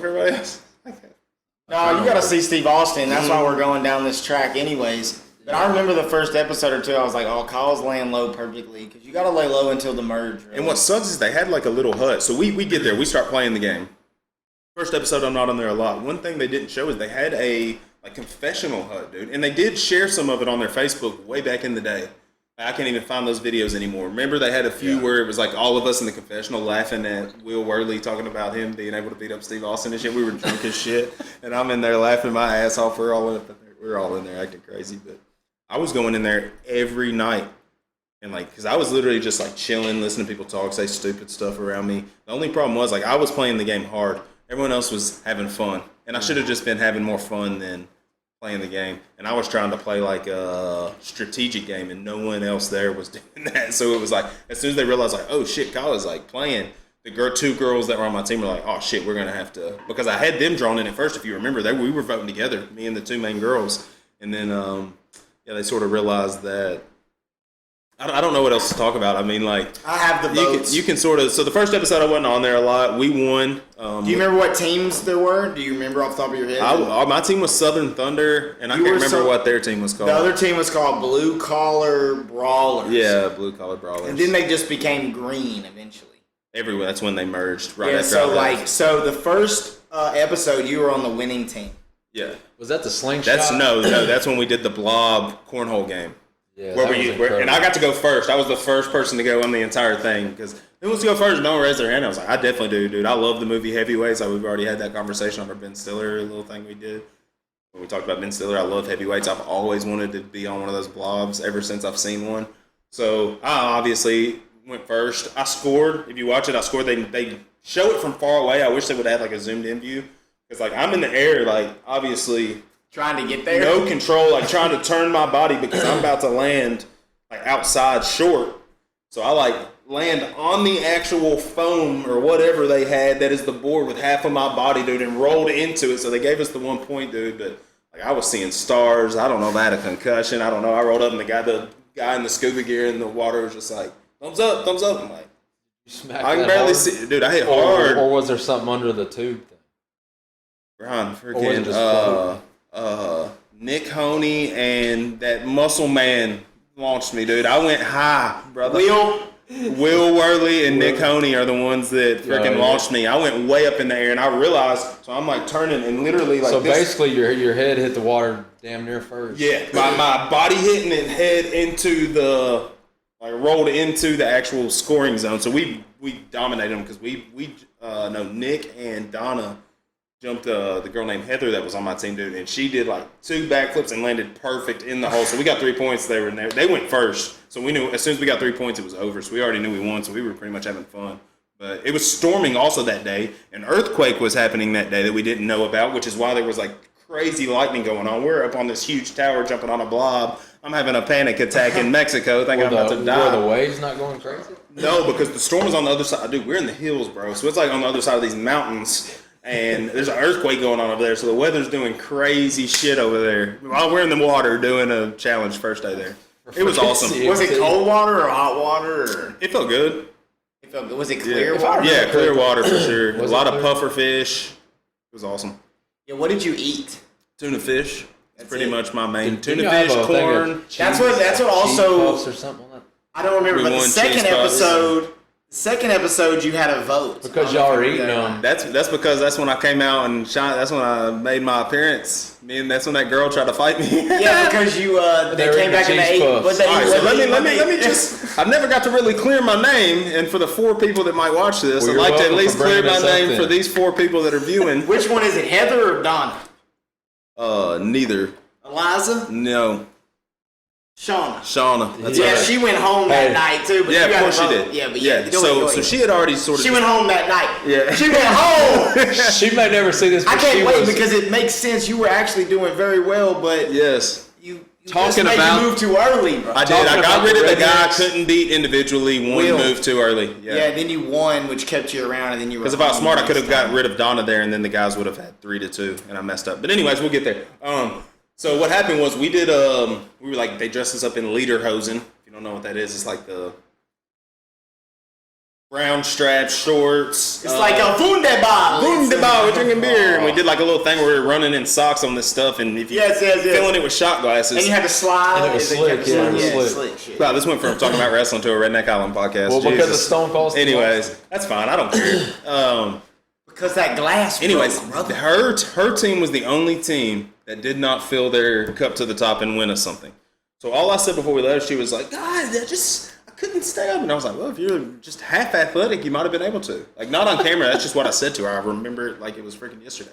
She did not like that at all. She was just, "You're a big douchebag." So she had already. What was called me this girl's name? Shauna. Shauna. So she had already called me a douchebag at that point. So we get back. The first person that starts eating, the person that didn't win us nothing, starts eating the food immediately. Cheese puffs. After she had eaten, You mean soda. she had made herself an entire bowl of macaroni and cheese before we ever left to go there. Did she share with anyone? No. She made all of it, not some of the macaroni and cheese, all of the macaroni and cheese, and she ate it all to herself. So anyways, we get back, she's the first one eating. Nick Honey called her a potbelly pig on one of the episodes. It was funny. Potbelly pig. It was funny. I don't have a problem with her. She's still my friend on Facebook. Anyways, she ends up calling me a douchebag and whatnot. All I said to her was, "I hope you don't act like this around your children." And she two-hand shoved me. Game over. They sort of had I walked away obviously immediately with my hands up. They sort of got in. I remember watching it like it was yesterday. So when he's talking about it. then I'm like, just walk off over there to confessional. I'm just chilling. I'm She's like liking this yelling. shit. She's like yelling across the beach at me, like, "I hope you never have kids." Yelling stuff at me. So I'm like, all right, I've heard enough. So I go walking across the beach to her. I'm just like, "Listen, I didn't say anything about your children. I was talking about you and the way you were acting. I'm sorry that you're upset that you think I was talking about your kids. I wasn't talking about your kids." She's like, "I hope you never reproduce." I was like, "That's fine. That's fine that you feel that way. That's fine." Yeah, dude, it was a lot of the episodes. I knew she. It was the whole main back episode. half of the episode, It yeah. was, and I knew she was going home because Liza and Donna, who was working with me, couldn't stand her. So I knew I had their votes, and I knew I had. I got 2 votes that night. Yeah, it just says low. And then the next episode, episode 3, it just says N, which means you didn't receive any votes and you didn't win. Which one was it? The third one where Will went home, which you were a part of. So I think Kyle put that together, I believe. Yeah, I did. Yeah, and then the next episode, episode 4, you won another challenge. Do you remember? So that was the crazy one. So we sent home. We had a guy on our team that was like a 50-year-old roided Will, out you sent him weirdo, dude. He wore royal blue contacts the Sick of entire Stone time and was Cold. trying to claim them as his true eye color. It was embarrassing. But it's true. It's true. The guy wore royal blue contacts, tried to claim them as his true eye color. It was embarrassing. What was his real eye color, bro? I don't even know. He wore the contacts the whole time. I It have no wasn't, idea. it wasn't that color. He was also on steroids. So were y'all not roughing it like Survivor old school? It was more No. like Survivor They new brought school. us cans of tuna and stuff. Like, we had food to They eat. had But like there was bunks. so while we were there, Beer to I drink. talked about the first Swimming pool. earthquake. Got a swimming pool? No, The season after. The season after me. There was a second earthquake and a typhoon in the same day while we were there. Hit our beach. So the day after, they didn't film that day. Like, we hunkered down literally where we y'all's were. huts? We just played games and stuff. So And they didn't played take y'all cards. to a hotel. Or, I guess there's So probably yeah, not going one to on the that. side of the mountain. So obviously you're there 24/7. Yeah. You do challenges every now and then. So what else is there to fucking do? They want you doing something, man. We came up with games and different stuff. Like, we buried poles in the ground and we took off they had like life preservers as decoration. We like pulled them off and we're like throwing them like horseshoes, sort of. Like just came up with games, made a bat. Was the producers part of this, or? Did they say, hey, here's a bat? They left us stuff. They left us fishing equipment. They gave us stuff to like create and like make a clothes hamper and like do different stuff. But if we were just sitting around not doing shit, enjoying the weather, they'd be like, guys, we've got to have stuff to put on television. Like y'all need to be up and moving and talking and playing. Well, and if y'all were talking, wouldn't they come over there and say, hey, say that for me again, but said, I don't know if they'd say it this way. No, they never one time ever came out on the set and said that ever. Really? No. They would say that when we did our final interviews. Like when it would cut to an interview and I'm answering a question, all of a sudden like I'm sitting at a set. They did that after I got voted off. So they would do that. Like I would answer a question, they like answer it just like that, but instead of wording it like that, word it like this. Because they don't want you to appear that you've already been gone. Correct. So they were manipulating those confessionals. So ever since this is a story I've heard pieces of. So when we're watching reality shows, this is why you should listen, because he knows the behind the scenes. I picked the winner a lot of times. Because you can tell, and ever since you've said that to me when he came back from it, it's like you can tell in the confessions, something didn't go their way. Even if it's an HOH, because Big Brother's coming back, which we've already talked about, and we're going to do that for sure.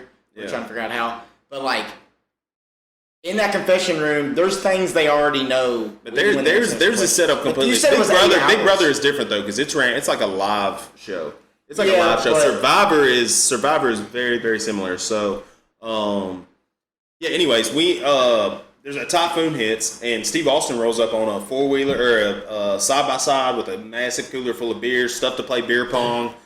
He just like chills with us one day. Was this on an episode? I want to say I remember. Yeah, it was on an episode. Hold on, what happened? It rained. The storm so bad there that once it calmed down, we couldn't do a challenge. So he showed up and we. Yeah, perfect timing. Did he start playing this music? No, they didn't want us to talk to him about wrestling at all while we were filming. But no wrestling. Mm-mm.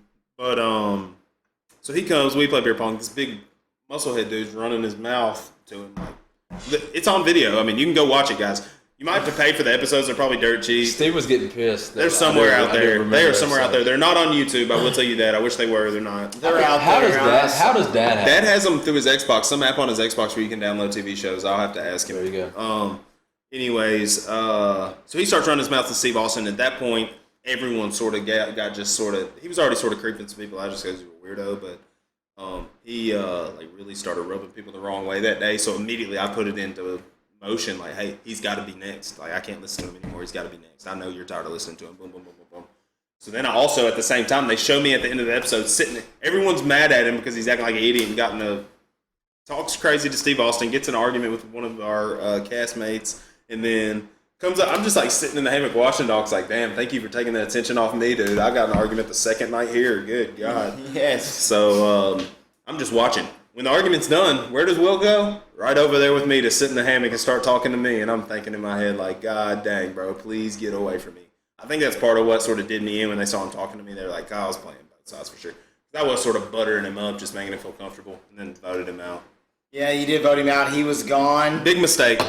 Then you won the next challenge. That's where I was going with that. So we get rid of the big muscle guy. The next challenge is where we had like a tug of war, but we had one of our teammates up in the air. We were literally holding the rope. So I had 2 females in front of me, and then Nick Honey was behind me, my castmate.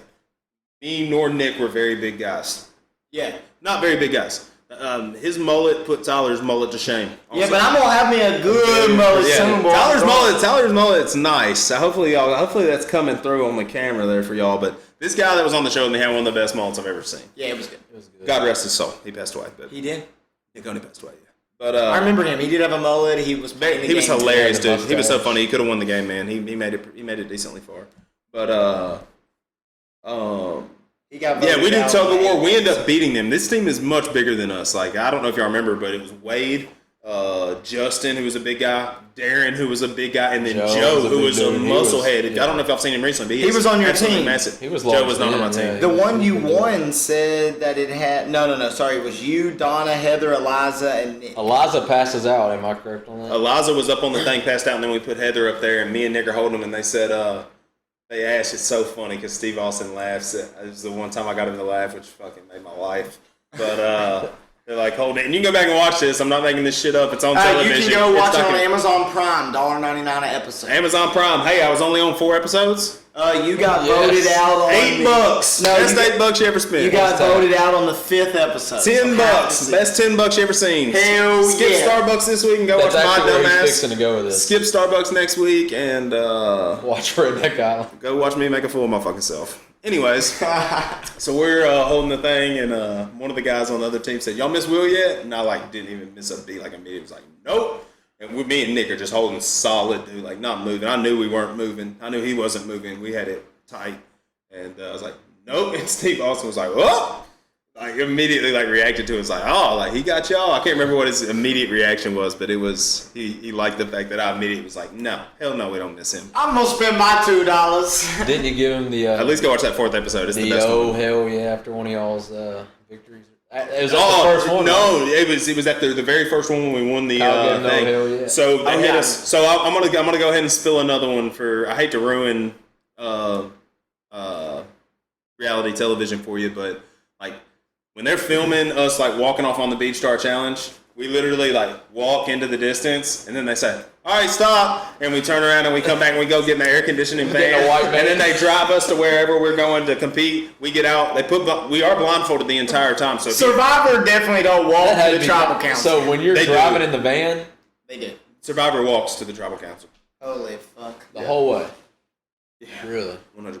I thought maybe they took him on a van and did because he's always told us that story. Survivor is real. In my Survivor. head, I'm thinking, dude, they just got dropped off in a van. I'm pretty sure. Rolled in the Unless truck. They walked down the beach. I'll have to get on YouTube and try and find some videos, but it used to be it was real deal for them. But anyway, so they would take us put blindfolds on us, take us because they didn't want us to see the challenge In until the we were van. being. They didn't want us to see what the setup was until we were being filmed. So we would literally take our blindfolds off. It's awesome. Turn our backs. They would say, "Okay, turn, walk, go." We turn and walk, and they boom, start filming. And they Did catch you us have to walking up ever the beach. refilm it's a food challenge? Yeah. He said, yeah. So they'd be like, okay, I'm more excited this time about the food challenge. The only thing I hated about the show is they made us dress up in them outfits on there. Like the cutoff and Yeah, Kyle but wore the that next- sleeve on his head. And then, they would make us wear outfits. We wore the leader hose and we dressed up as bee or flies that one time. We dressed Weren't up y'all as getting tea shot? bags one time. It was corny. Yeah. The show was corny. The show was very corny, but corny. it went not corny. The next season was not corny at all. They they moved to figured it Hartwell and Georgia. They I figured it believe. out. They really did. We were the They put number them in a one house. premiere over Reba. We've said that before, but Yo, on your dad's podcast, your dad, you could tell, was proud but didn't want to talk about it too much. But dude, that is a fucking accomplishment. cool as man. You're hell. fucking on there. I think it's a unique. I wouldn't call it an accomplishment. Unique experience. Very unique experience. I wouldn't consider it 1% of people get to do that. probably If very that, small probably. percentage. We talk about it all the time. We all say I would be very good on Big Brother or Survivor, either one now because It's I wouldn't almost have impossible to to survive. get on those Yeah. things. Though. It's not. Even though Brooke Smith, I know we brought her up maybe one other Dude, time. I don't know how she hadn't been on one yet. She should be on Big Brother. Brooke- 100%. She would be a better contestant than. She would be very good. I don't want to go into that, but. I don't either. She'd be very good. Anyway, so So you did we get to win sit that down with challenge. Stone Cold one night, man, and I want you to at least talk about that night when you got to have. Did you have beers with So him? that was it. Really wasn't one night. It was. I didn't really get to sit down with him. I got to the day we won the tug of war challenge. One of the girls passed out in the middle of it, so they stopped everything. They're not filming. We're sort of just standing there. Steve Austin's just sort of standing there. So I just walked straight up to him. I was like, "Hey man, Broken Skull Ranch, you got cows there?" Or, it's literally how I started the conversation. First thing I said to him, he's like, "No man, I literally just seed it to hunt. I seed it with corn and It's huge. bring the deer in, and I hunt there. That's all I do. And me and my dogs live there, and I think he was not married at the time. Maybe he was married at the time. I can't remember. But I said, so we're not recording, so can we talk about wrestling? He said, absolutely. He said, you're a wrestling coach, because he remembered that, which was awesome that he remembered that. Blah, blah, blah. So we That started is talking sweet. it. He said Medina, I told him, I asked my full name. I was giving my full name. He's like, Dino, are you Italian? Or I was like, no, it's actually Puerto Rican is my name. Blah, blah, blah. Italian. He said, that's the worst place I've ever wrestled in my entire life. He said, they were throwing daggum bolts at us. They were throwing stuff as we left their arena, like bolts, what are they called, spark plugs. Batteries. He said they're throwing all kinds of stuff at the American wrestlers when they're in Puerto Rico. So it's the worst place he's ever wrestled. But he did say his two favorite people to work with, which I did ask him 100. I asked him two things. I asked him who his favorite person to work with ever was. He said really close between Bret Hart and Dwayne "The Rock" Johnson. And I asked him who was on steroids. Guess who he said? I mean, he said, well, I think it's sort of obvious. He said, was Triple H on steroids? He said, well, come on. Well, no shit, he went from Hunter Helmsley to a huge-ass fucking hearse. There was a point in time where that dude was massive. Ron loved him. When he was in the game. Evolution. The jean jacket. Oh, yeah, after he tore his quad. But wasn't he Hunter Helmsley first, though, Ron? Like, he was a blue blood? Who was his partner? William Regal was, like, supposed to be his, like, mentor. Yeah. So then he ended up whipping William Regal's ass and turning heel. Wow. So actually, I think what happened is during the Montreal Screwjob. Montreal Screwjob. Tell us about the Montreal Screwjob. Who was in that match? So, are you asking what happened to Hunter Helmsley? Because I know it wasn't the Montreal Screwjob. Well, no. So basically, it was when kayfabe was broken. Right. Or yeah, sorry, it wasn't the Montreal Screwjob. We never even defined kayfabe. Did we not? I don't think we. It happened at Madison Square Garden. Yes, he did. He said it's where the characters used to live their gimmick. Like people didn't know that they would never let you see that you were actually a real human being. Yeah.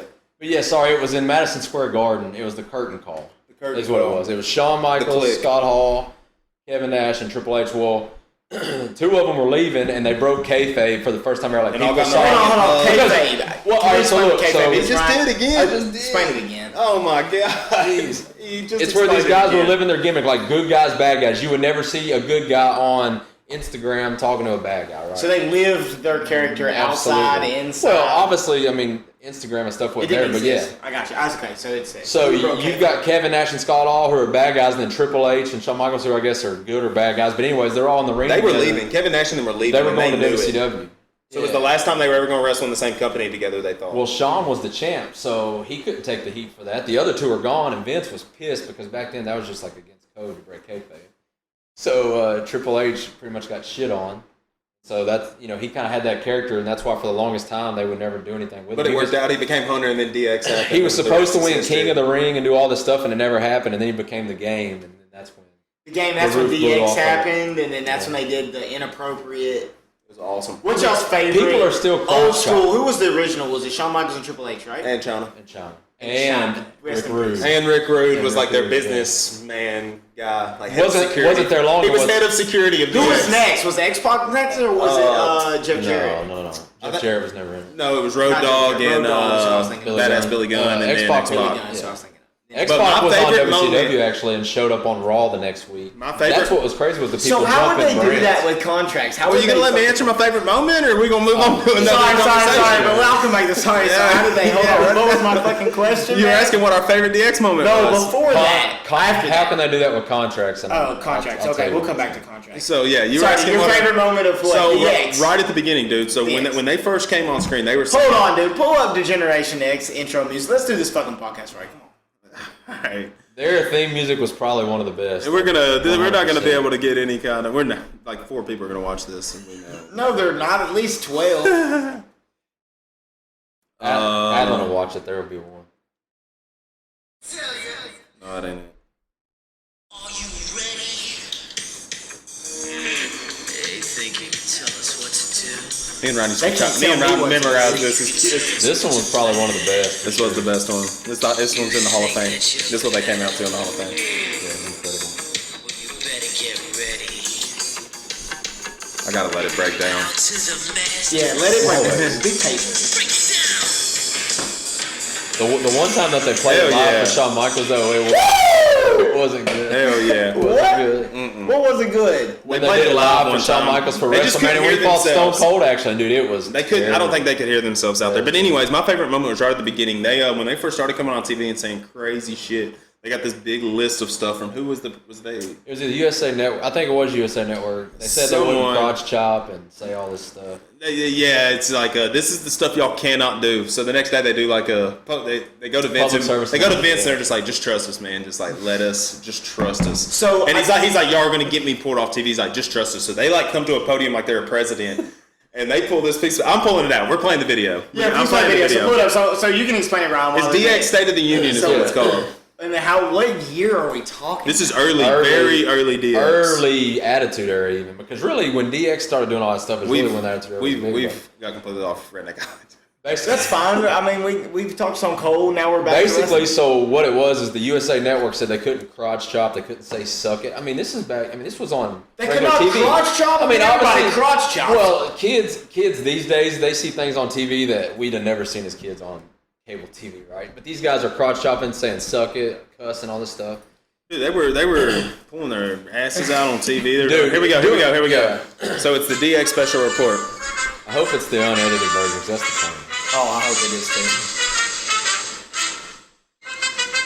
Good evening, my fellow Americans. This past week, the Generation X was informed that TSN, Star TV, Sky Sports, and USA Network is drawing the line on standards and practices as it relates to WWF programming and to Generation X. In the future, we need to be careful what we do and what we don't do. Again, DX gets in trouble every time we do something gratuitously. Therefore, the following is the standard and practices that DX promises to adhere to. Triple H is hilarious. Look at it, dude. From the hours of 9 to 10 p.m., we will only use the words ass, damn, and hell. We will, however, never use the words I think he says FGD. He said every word you could think of, dude. And dude, they said Vince was so I'm sorry. Listen.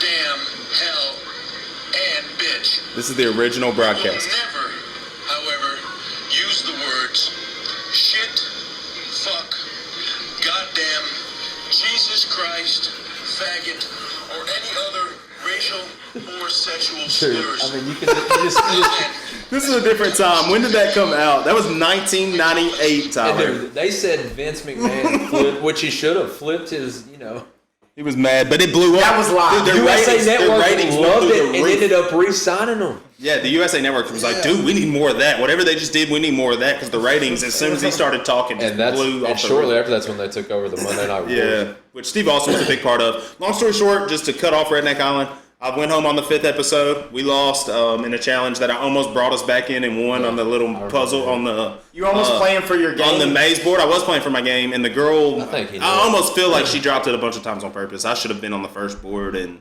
dominated it, but whatever. I went home. When you get voted off on a reality TV show, they literally. One thing that was cool when I told you they took me out to eat the night I got voted off. We got done eating, and I had my wallet and stuff, and pulled out my thing, and they're like, no. Like Steve Austin, Steve asked us to pay for your meal. Like he hated that you went home tonight. Like they literally told me that. So he paid for my meal the night I went home, which I was trying to figure out why she rode with me because usually she stayed there with us and was like. Dude, it sucks. It was kind of. They just didn't know who else to send home. You were just on the wrong side of the. You were on the. Well, I just. You were the bottom of. It came down to one vote. I mean, it came down to one vote. I just screwed up. I should have got with Heather and just told her, listen, you can trust me. You cannot trust another female. Let's be honest. You cannot trust another female. And I think if I would have told her that, she would have voted with me. But I lost. Came home. I did get paid $100 a day. For those of you who weren't, wondering if I made money when I did it. So I did have a job. Gave me about $1,200 for a month vacation. So did they sequester you or send you home? I got sent home. Me and Joe went back to back. They got rid of the two most athletic guys, literally back to back.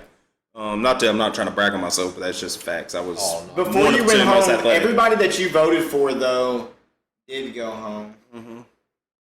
That's what got me sent home. Is I had just had all the blood on my hands. But anyways, you were a bloody motherfucker. Yeah, I like that. Anyways, I like blood too, when they send you home, so they fly me, they take me back, they wake me up the next morning, Mira and her little assistant, and they're like, hey, we're gonna come down here. We'll wait on your van to come pick you up. And I was like, come pick me up. I go by myself. Like, yeah. They put me in a van. And I go to this airport that's about the size of, if you were to take your house, Tyler, and take the top off of it and set it beside itself, it's about how big the airport was. Tiny, bro. You can see Small from airplane or bigger? Dude, there were no terminals. It was one terminal. And You can it's see from small. one end to the other. No when one your spoke plane English. pulls up, you walk out the door onto the tarmac and you walk up the So the stairs plane onto the before plane. your plane was carrying some cocaine. I don't know. Regardless, Sketchy, I fall asleep sketchy. immediately, dude. 'Cause you gotta think I slept like shit for the 2 weeks I was there. And I fall asleep on the plane. Well, I wake up to the plane landing. So I'm like, shit. Look, I slept through that entire flight. Get up, get off the plane. I'm in Mexico still. Guadalajara, Mexico. I walk all the way down to where the baggage claim is before I realize that all these signs are Spanish. So I turned around and walked right back up where I was, and another small airport was like, listen, I had a piece of paper, thankfully, from CMT saying, like, I filmed a television show that had, like, a Spanish part where they could read it. It was like, listen, I just got off this plane. I'm supposed to still be on this plane. I got to go to California. Like, I'm going to LAX. And they, like, looked at it. Oh, yes, and let me back on the plane. Dude, that could have been Thank terrible. God. Dude, They- honestly, listen, you could have never seen him again had that plane left. Dude, I'm being honest. Dude, so then we go to another airport, and if you remember, I sat in a terminal, like waiting. I walk up there, I'm like, am I in the right place? They're like, no, and you need to hurry.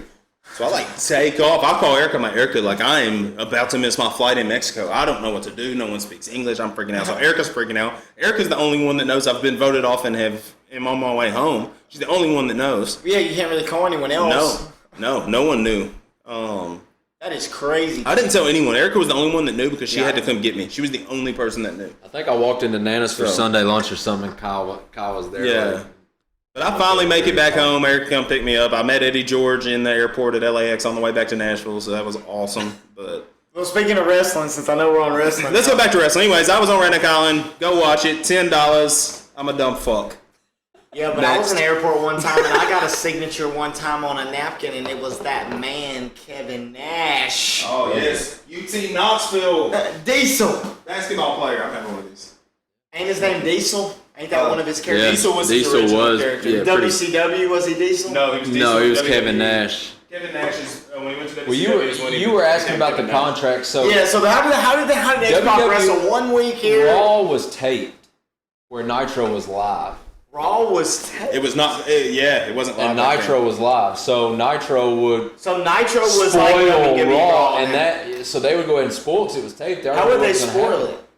Because they would go on air and they were both airing at the same time, and they'd say, "No need to watch this. This is what's happening." Their show was live, so you didn't know what the hell was about that. So they would like put the spoiler on... Yeah, national TV, and the night they said that idiot Mankind wins the world title, They told before People Raw freaking ever out. happened. Perfect timing. people clicked over to watch that, and Raw's won ever since. Yeah. Yeah, So man. let's talk about it. Let's go to Nintendo Power. I think we're like right at an hour and a half. The reason I picked Tyler brought 3. We got this one was WCW versus NWO. We didn't have 64, so we didn't get to play it. We had WCW Thunder, which was a sick ass game. That was pretty good. We We had got WCW WrestleMania versus World, 2000 right which here. is the game they talk about in there, I believe. Which game? I think that The one WrestleMania 2000, SmackDown I on think is what they're talking PS1 about. was the Player best Skin? one.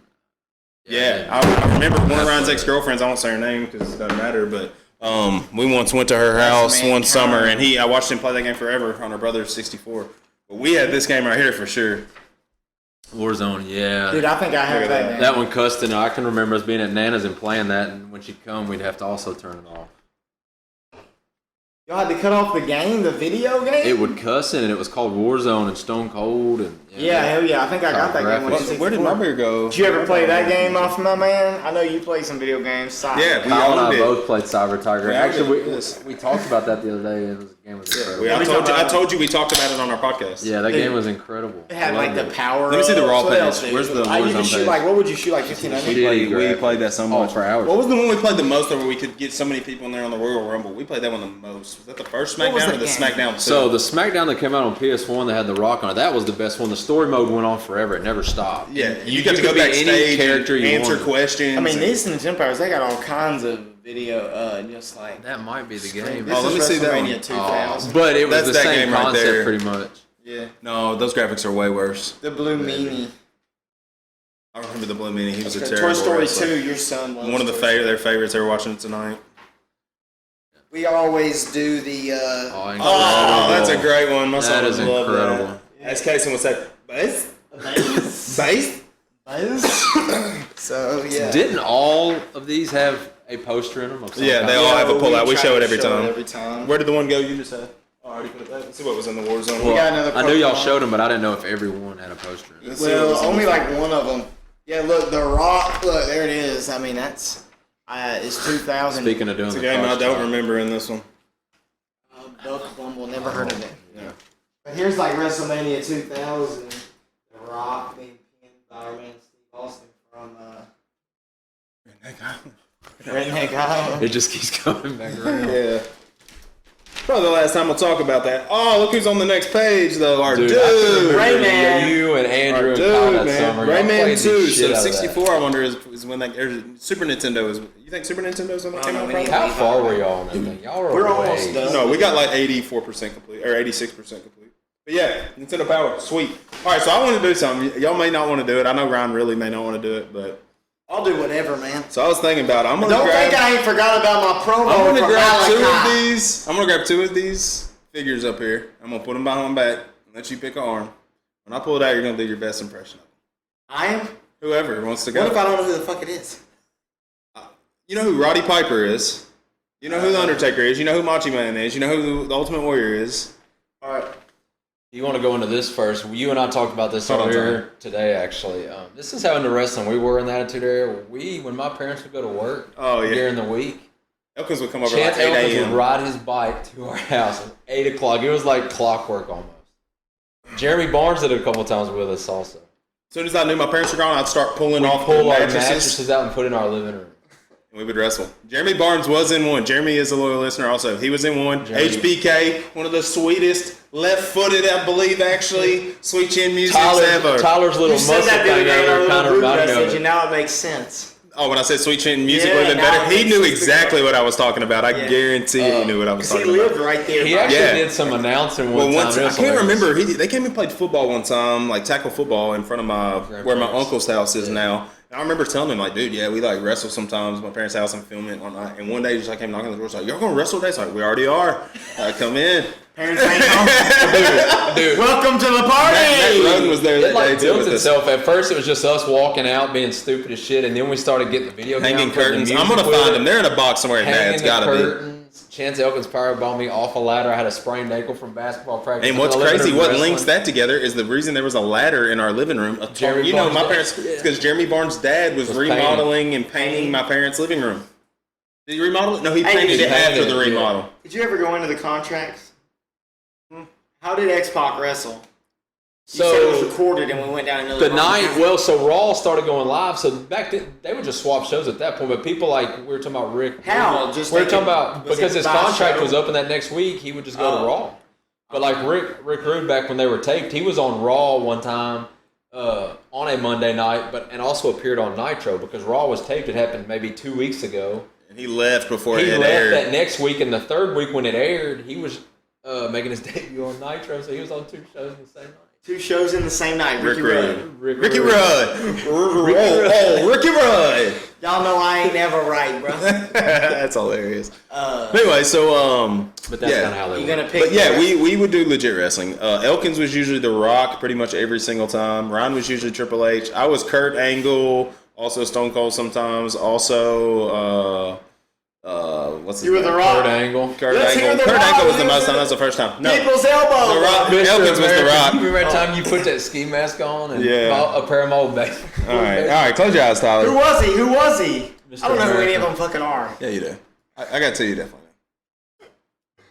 All right, pick an arm. I'm gonna pick his right arm. Alright. You got the left arm. Oh, let me tell you now about this. Cream of the crop. That was awful. El Babu. You definitely got to give the oh yeah, man. Yeah, that's how it's. Oh yeah. That's on everything he started. Stop it to a Slim Jim is what I think of. All right, yeah, that would have been a perfect one. Yeah. But he always says he's the cream of the corn. The cream of the corn. If you do it correctly, it really hurts your throat. If you really want to get a I don't good, wanna hurt my throat. if you really And want to you'll be get a coughing good like Tyler. Randy Savage, Let me get some spit. Y'all just don't. Oh yeah, I'm gonna drop this flying elbow on your ass. that's one of Tyler's nailing the worst tonight. Worst impressions of all time. I love it. I think it's that, I love it. I think it's that wine he been sipping on over there. I thought I was apple juice. Oh, can I play there? Surely you know these guys. Oh man. I don't know what they do, but I know who they are. So, for any wrestling fans out there, they actually do a thing called the dark side of the ring. I thought Ryan was going to do an impression. I said he probably wouldn't. I don't think he will. They do a thing where it's called the dark side of the ring. Now they have one on Owen Hart when he fell from the rafters and hit his head. There's one. Who was on he? him, What was that? The blue? The Blue Blazer. Blue Blazer. Well, they have one coming out about the Legion of Doom. I saw today actually. Scrolling through Facebook. When is the next Dusty Rose documentary? Kyle does do a good Dusty Rhodes. One of the best. I know the fuck he was doing at first, but now I do. Oh, Lord of Jesus. The American Dream Dusty Rose. His How about I do the impression for you? I'll pick me. All right, I'll do an impression. Yeah, you don't fucking look. We're the host. We'll do them. Yeah, hell yeah. We'll go with these guys. I know you know all these motherfuckers. I do. I'm scared of the one you just had in your right hand. I don't know. I'll go with your right hand. I'm gonna go right Oh shit, that was it. here. Who was that? They used to. That's it, man. You gave me an easy one. That Buzz is off. literally all they did. So Or lick each Don't other's he head. you're not gonna be able to see me on camera, but I'll show you, Tyler, so you can see. So their music would hit. We got hit. Don't he hold the record like for some the swamp. fastest eliminated in the Royal Rumble? No, that's Santina Morello. No, he now. has one of the fastest ones though, where he gets in and freaking. Yeah, it goes right back on the other side. Just starts marching right back up the ramp. They're supposed to be like these swamp Hold on. dudes or something. They do it. Yeah, they were like from the bottom. Dude, Oh, they his would- does it. His does it. This one does it. They would lick each I other's was gonna lick heads. Ron's The head. other one was The Undertaker. I thought we were going to lick his head tonight. No, That's why I please don't. picked that one. I want the impression. So they'd come out and they'd like lick little kids' Dude, heads they and would lick grown men's adults' heads. head and women's heads, and I was gonna play the music, but you got the gist of it. Yeah, That was the golden age. they were like They were from Australia. Is where they were from. So But they they were tried twins. to turn them into Luke like, and Butch. Butch, yeah. But they tried to turn them in like some people from Louisiana or something. They were like from no, I think they were supposed to be from down under. I'm pretty sure they could barely speak. Remember their Hall of Fame induction? It's one of the funniest ones of all time. What? Yeah. I remember when they did. I didn't watch it though. Did y'all watch it? I watched it. They could barely speak. They could barely speak. Man, we've knocked over everything up here. Boys, you got anything else over there? Our during Dabble poll, Monday Night Raw won, but there were 11 votes while we were sitting here, which isn't bad. All right, so Someone said, at the time I was a WWF Monday Night Raw, I'd only switch over during commercials. This is the Retro Dad. Sounds like us. He does an NES Retro podcast. Dad. Yeah. Yeah, looked I'd at this only stuff. switch over during commercials or if there was a big match anticipated. Now, as an adult with admiration for the Monday Night War, I can appreciate what Nitro was doing. I just thought Nitro had a smaller ring, and I don't know. Kyle, like I said, Kyle liked it when jump back and forth. I'm with that guy. I liked it Raw better. A couple other people that shouted it out was Shelton I thought Nitro. and Sean and Chris. I just thought Nitro felt more realistic than Raw did, personally. Nitro. I only remember. This might be the wrong era, but I only remember Goldberg. And I guess that was during is the era. that was he the was era. unbeatable. Yeah, him and Which is horseshit. I hated that. I actually read hated something that. going back to Stone Cold where he hated him because he thought they were trying to mock him by just because the bald look, the goatee, the black trunks, all that. So he said for the longest time they kind of hated each other just for that. You know, people always compare them to each other. Yeah. So before we go, I know Tyler, you said you didn't watch it a lot, and you remember names. Who was your favorite wrestler, and why? Oh man, my favorite wrestler, dude. I gotta be honest, my favorite wrestler is The Rock. And The Rock just made you part of the show, man. He was the people's champ and I was the people.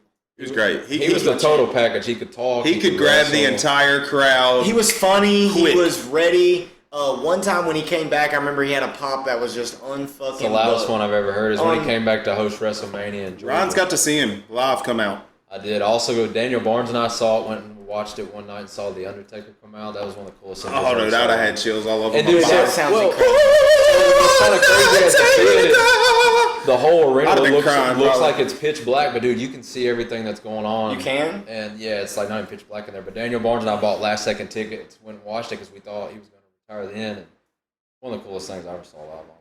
So you can still see him coming out. You can see it all good when you're there. Oh, yeah. But on TV, It's crazy. On TV, You don't it looks real dark, but it's not that understand dark in in live. person. You never understand how small the ring is. You also never understand how big those motherfuckers are. Like, So what's going on during commercials? They're wrestling. They're showing stuff on like the Tron or doing like Making a announcements. people are cutting. scrolling the crowd, like There's doing a different kiss stuff. cam. I've and wanted to shit. go. I just have never gone. Dude, I used We to should watch go. every We night should though. go Adlin sometime and did- take the boys. They would love I it. took Adlin one time. think so. Adlin loved it. Like she still That asked video to watch with Raw, but that- I'm like, I don't watch Raw. That video when Enzo comes out and her in the crowd is one of the best Oh yeah, I've it is fun. ever seen. All right, so The Rock is your favorite, Ryan? Dude, but I already know. Can But I he guess, Ryan, also, something? I also like. I want you to guess it. But something else about The Rock, man. I used to follow his Instagram when I was into working out. Still do. The Rock lives. He's an inspirational motherfucker. He is a leader. Yeah. He's like Jocko. I wish he would be our president. He's like Jocko. There's a lot of and all people those saying people, he's the man. only He's a person leader. on the planet. I that hope can he bring this runs. world I hope he together. runs the next I election. think a lot of man. people I really would vote do. for him, and there's a lot of people who truly I believe. just think he could bring his country together. I know that sounds crazy. We're talking about a WWF wrestler, but like this dude is next level, man. He's an You ever heard someone inspirational say, "I just motherfucker." fucking hate The Rock"? I've really. never heard anyone say I that. haven't. He's done the right way. And I'll be honest, and I don't mean to bring it all the way back around to basketball, but some people don't do this, but LeBron James is blemishable. He has no personal blemish. I mean, obviously, you could say, oh, he's a little political with China and this, that, and the other, but as far as doing the right thing and having moral values and being in the spotlight for as long as he fucking has been, to never fuck up like Tiger Woods or any of the Michael Jordan, even Kobe, any of those guys, you have to give him some kind of leadership credit. Yeah, I agree. I mean, I know a lot of kids that I know look up to him, but now he's getting kind of old, so it's more, Steph Curry and things like that. But there's a time in there where, he was a role model and he understood that, and you got to give him credit.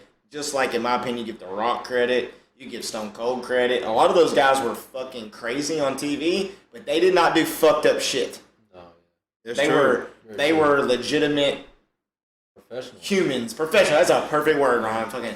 They were professionals in what they were doing. So I'm gonna guess Ryan's. Yeah. All right. Your favorite wrestler of all time? Well, Yeah. Guys, y'all don't understand. I know we haven't dug into it, but Ryan watches WWE Network. Like, you watch that shit. I watch the old stuff. I like a lot of the behind the scenes stuff. Like back when I did used to watch it a lot. Dude, I would always be Triple H, I think, the main thing, because I was like to spit the water. So, No, but Ryan thinks Triple Triple H is one of the best workers to ever do it. So don't let him And lie to you. honestly, though, there's a lot of people that think that. But I like on the WWE Network, I like to go back and just watch, back in this era, I like to see behind the scenes stuff.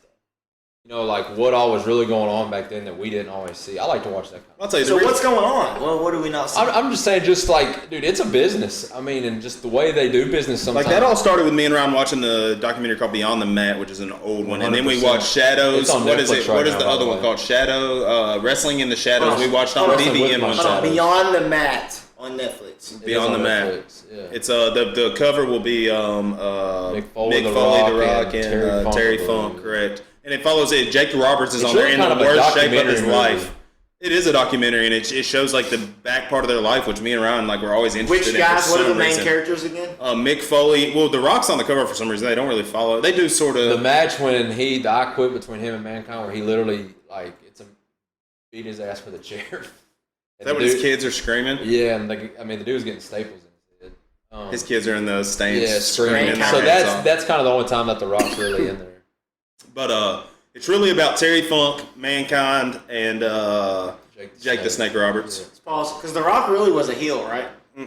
At the beginning, was he a heel? Well, in the beginning, he's he wasn't. the difference between him. He never wanted to be the heel. The difference is Steve Austin wanted to be a heel so bad and was so over he could never be a heel even if he freaking wanted to. Like he was so over, but he wanted to be a heel. Where there was the complete opposite with The Rock, I believe. Where The Rock wanted people to love him, and when he first started, like "Die Rocky, die, die Rocky, die," they used to chant that shit at the stadiums and I whatnot. just remember he used to do he used to just. I remember when he was. had the I real remember. chops, he kind of. Did we have the original Rocky Maivia toy? Why don't I think No, we had that? I think the Schulers may have Someone had we it. know had that. The Schulers had it. I'm almost Elkins, positive. maybe. The Schulers had all the wrestlers. If you remember, had the ring and everything. Okay. Well, anyways, But you were asking, Tyler. You said, now y'all have me forget stuff. yeah, I don't remember what he was asking either. What was I asking? Oh, you were asking about the behind the scenes on the documentaries. Yeah. Stone Cold talks about that. He talks about the time that he turned heel, and he said, honestly, if I could go back, I would have told Vince I'm not going to be heel. I mean, he tells you that kind of the side of the business. Like, I would have stayed being a babyface. Yeah, just seeing the inside. I'll tell you what's cool. It's called, oh man, I wish I knew it. It's JR's podcast. Good old JR. I think it's called, it's JR. But some of his, they go and watch old. He'll have like people on there that were in a big match or whatever in this pay-per-view, and then they'll go back and watch the pay-per-view. And you can watch it with them and listen to them sort of talk through it as you go. They're like, start your thing, your WWE network now. Hit play and they'll. Oh, really? Yeah, and you can listen through the podcast. It's him and Jim Cornette have one. He does that too. A lot of people listen to Jericho's. I know he's on AEW. Oh, Talk Is Jericho is a great one, man. I know. Dude, he's probably, that's probably one of the better wrestling ones I've ever seen. It's And incredible just wrestling. Really just. Him and John in Moxley. general. Go listen to, I call him John Moxley. Is that his true name in real life? What's his actual name? Dean Ambrose. Dean Dean Ambrose not is what. his real Well, name. him on there, like right after he left WWE, is one of the best podcasts I've ever listened to ever. It's incredible. It's really good. But Dude, all I right, like AEW. If you ain't watching AEW, I think you should at least watch it. yeah. You've been watching it? The little I've seen and just from hearing from Tyler Myers, it's got more of the Attitude Era feel. The open match is usually pretty good, and then it's just, to be honest, and I know this is crazy, and y'all are going to think I'm crazy, but back when we were talking about earlier, girls wrestling used to be like being hot. Then it became, now it's like real wrestling. Yeah. AEW's Sort female wrestling doesn't hold. no, WWE has the best female. It ain't even fucking The female close. wrestlers right No. now are better than a lot of the men. So it's a waste of time on AEW when the females To are wrestling push because females. I mean they got a few big, huge females who are strong, They're but slow in the it's ring, just man. not any good. Or they They're got too little slow. bitty Asians. They're just too slow.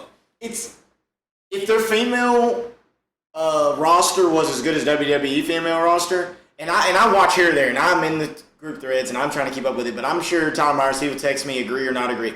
But if the female wrestling on WWE was on AEW, you wouldn't want to change the channel.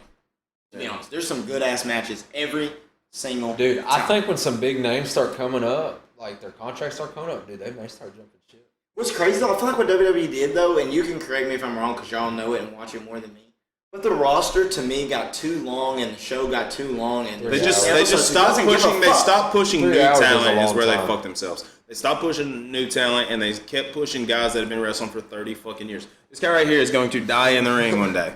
He's going to wrestle again. I know because that's the only way they can get people to watch.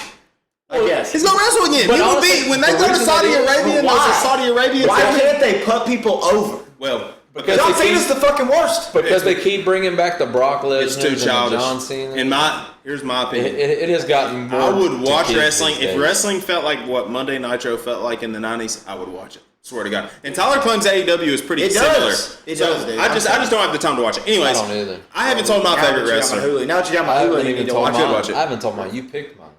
And was I wrong on Triple H? It's a toss-up. Honestly, it's Triple H, The Rock, and Stone Cold. Oh, that's a I mean, horseshit but answer. dude, That's it's a almost like horseshit answer. I mean, it's almost like a toss-up. I was always Triple H whenever we'd wrestle. I know who my just to- favorite is. Just to spit the water. I told you about it. Stone Cold kind of. Just to spit the water. Hell yeah, you're right about that. Stone Cold kind of put Raw on his back in the day and pretty much won the war. But The Rock's the best all around. He was good on the mic. He was good in the ring. And like Kyle said, you never hear anybody say a bad word about him. Yeah. So, I don't know, man. It's My it's biggest just a problem with toss-up Triple H thing. is that he took Stephanie McMahon from Test, man. Oh, he's dead. And true wrestling fans know exactly what I'm talking about right now. Took him from who? Test. This is a test. It was- Test. This is the test. He sort of looks like a rat. That is. He sort of looks like a rat, but he was a massive blonde-haired dude, and he was Stephanie McMahon's. She was dating him in real life, I'm pretty sure. Yeah, I'm not and sure then about Triple that. H. Let's just be honest with ourselves. Macho Man was banging Stephanie when she was 15 years old. There is a rumor that happened. I guarantee. Do we want to talk wrestling conspiracies real quick? I do. Because we always do tinfoil hats, so let's do it. Yeah, supposedly Benoit killed his kid. And No, his we're wife not going there. That's not a I'm rumor. not going there. That's not a conspiracy. That happens. I know, but supposedly they have his Google searches. There He killed is him on Friday and searched there- how to kill himself for 2 days before. There- Yeah, that happened. There is for a rumor that her Crazy. ex-husband, he runs it. People Who's know this. ex-husband? His wife's, because Chris Benoit? she was his Chris manager Benoit. for a while in WCW actually. Yeah. Well, See, his- there is some conspiracy. So There is. the guy that she was dating or married to at the time was big in WCW. I cannot remember his name, but anyways, there's a conspiracy that he killed all three of them. yeah. Ooh, I like that. You need to watch Dark Side of the Ring that Brad sent us, the Chris Benoit episode. Hey, That you was could good as well. easily type on someone's computer how to hang yourself. Yeah, of course. Because it was an immense amount of weight and was like crazy how it was Apparently, set up he to had kill to do himself. like a math formula to figure out how to hang himself because he was such a big guy and how much weight to use. It was crazy, anyways. All right, Yeah, so which people were saying like he might not have been capable of even doing so, basically, because his brain was fucked up supposedly. he had Watch- like severe I think CTE. Yeah, I was Yes. right. For huge wrestling fans, the Dark Side of the Ring on YouTube, they do some cool They dig shit. deep. They had The Chris Von Benoit, Erichs. they did the Von Erichs, they did the Owen Hart, and now they're about to do the Legion of Doom. That one hard one broke my heart. His oldest son on there broke my heart. for So I was gonna go into this. I'm not gonna go into this. I'm gonna sort of bring Hold it back. on, he still ain't said his favorite one, and Yes, you he ain't said did. your He favorite. did. one. There's I three just, favorites. That ain't allowed. It's I just want to a hear the toss favorite. up for me. Triple H is his favorite wrestler. I'm telling you, I know him. His favorite wrestler, who he liked the most, who he watched, is Triple H. Now, we'll tell a funny story real quick. I got a question real quick before we go that far, because this is a different era. But if he never blew his knee out, No. did the Architect have a chance to be Fuck like no. Triple H? Seth Rollins, Seth hell Rollins? no.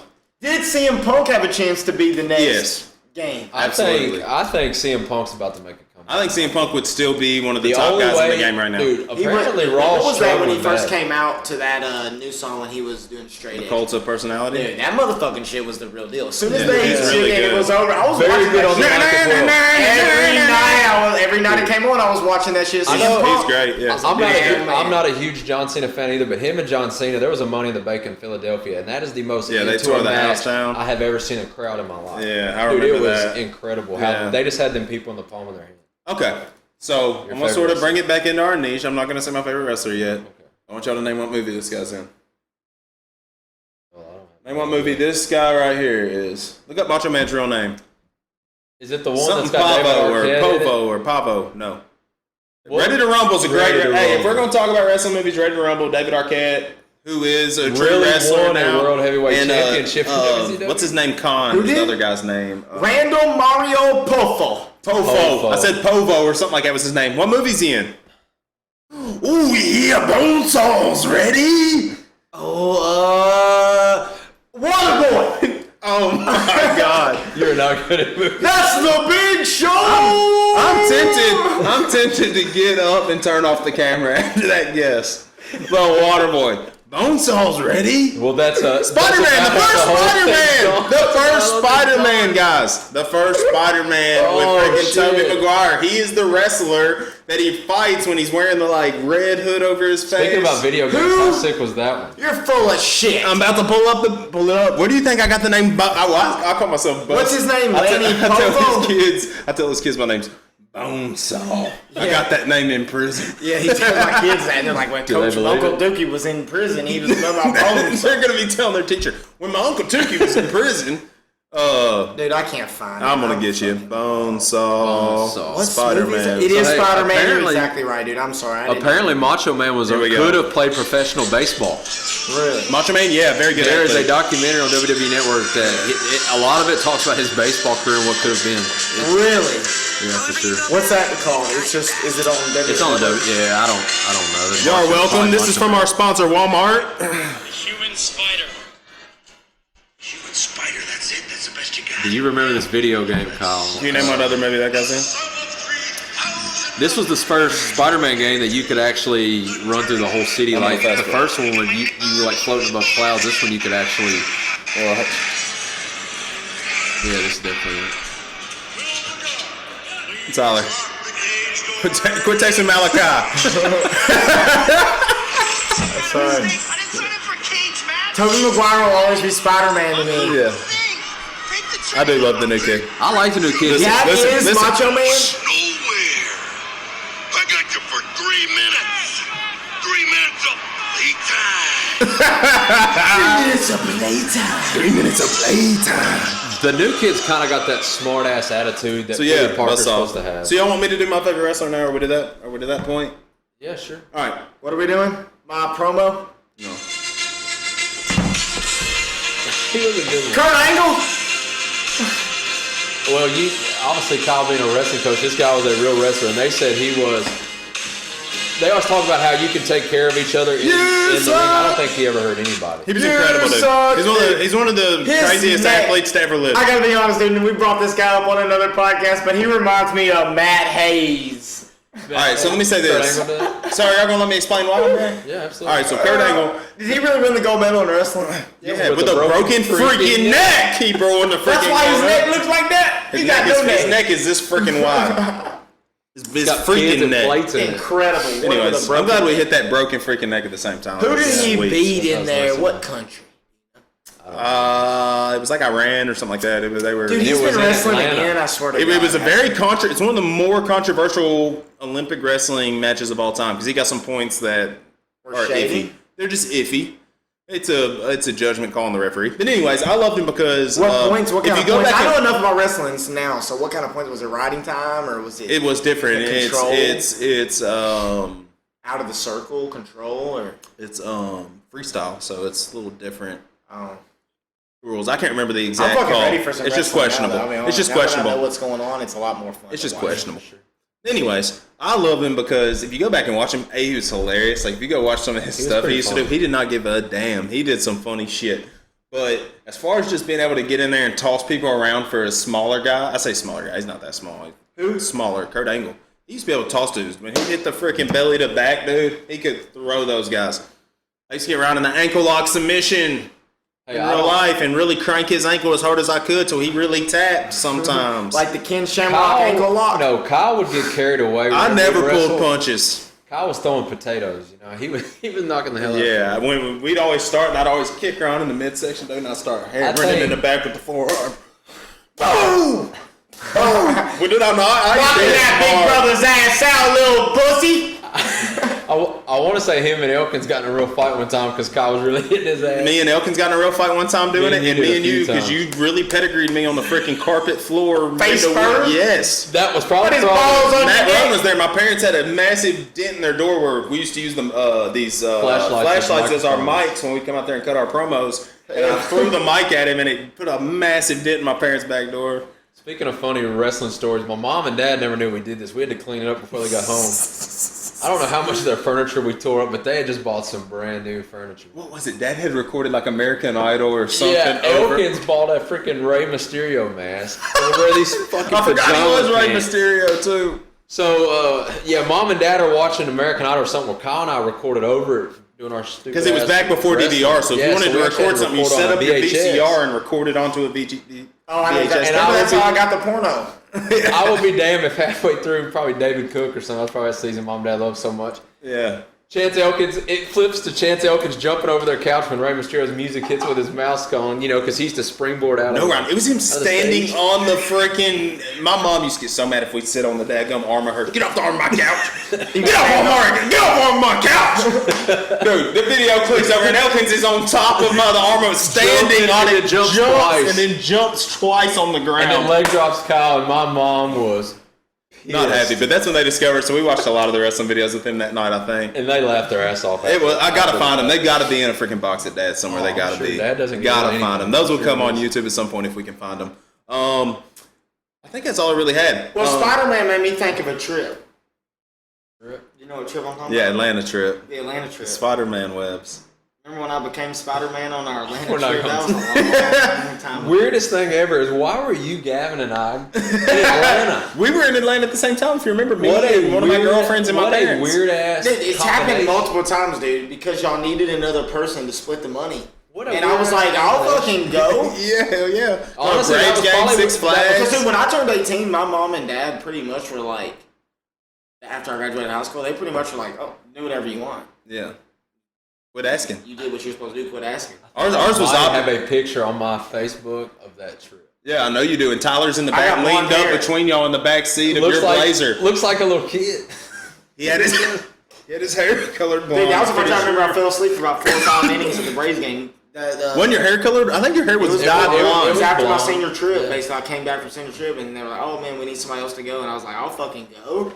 It was a good ass fucking trip. Man. It was. I had a good time. Game. I forgot about you. Six Flags. Six Flags when the new roller coaster came out, the Giants. Oh, Goliath. Goliath. It's a good one. I'll never fucking remember the Right. The right letter, but never the fucking right name. God, dude, what the fuck's wrong with my brain, man? That was crazy though. That was a fun trip, but how us three got together to go on that trip is still this day. Gavin and Tyler slept through the Braves game. Yeah, I look over at one point. We 7th inning stretch. I woke up and got me a big ass slice of pizza. I don't know if you really party hard for a baseball game, but we did a little pregame. And yeah, I look over and it's about the 5th inning, and Welch and Gavin have their head on each other asleep in the stadium. Crazy. But I did turn into Spider-Man that night in the hotel room for some reason. I was wrapping them up. It was crazy. Good time. It was a fun trip. It was a random ass trip. I think we talked about it before on here.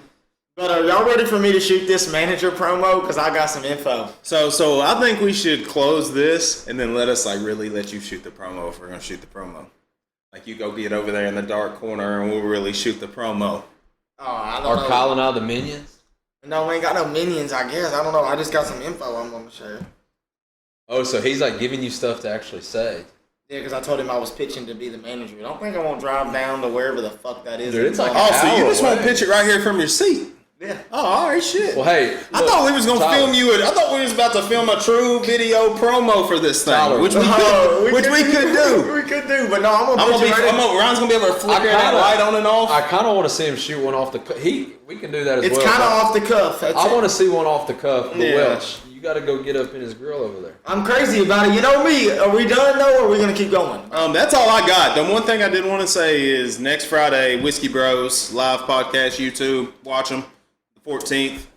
We're not going to be on there until the 28th. We're going to split up. Yeah. One of us is going to go. But you won't see this. Hopefully, if you haven't watched it yet, go watch Super Whiskey Bros 2, which is the second half with Levi. And it's all about video games, Super Nintendo. And if you're listening for the first time, you probably didn't make it this far, but...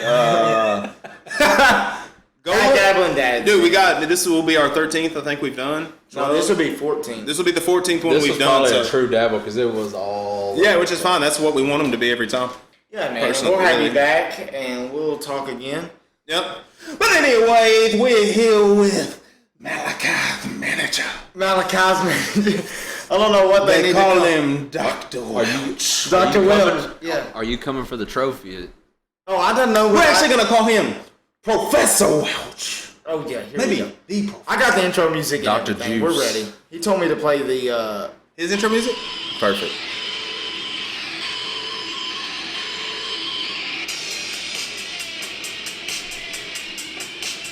I didn't know what Coming song to this the was. ring, standing 6'6", weighing 235 pounds, hailing from parts unknown, Malachi.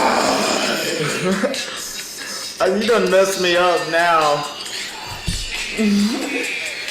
How'd I mess you up this time? I brought you in perfect. Hey. Welcome everyone here tonight, here in the rows of Tap W. Now coming to the ring, the undefeated 6'6", 285 pounds. You think the Undertaker or Kane is scary, but walk the rows, walk the line. He is the... Pause.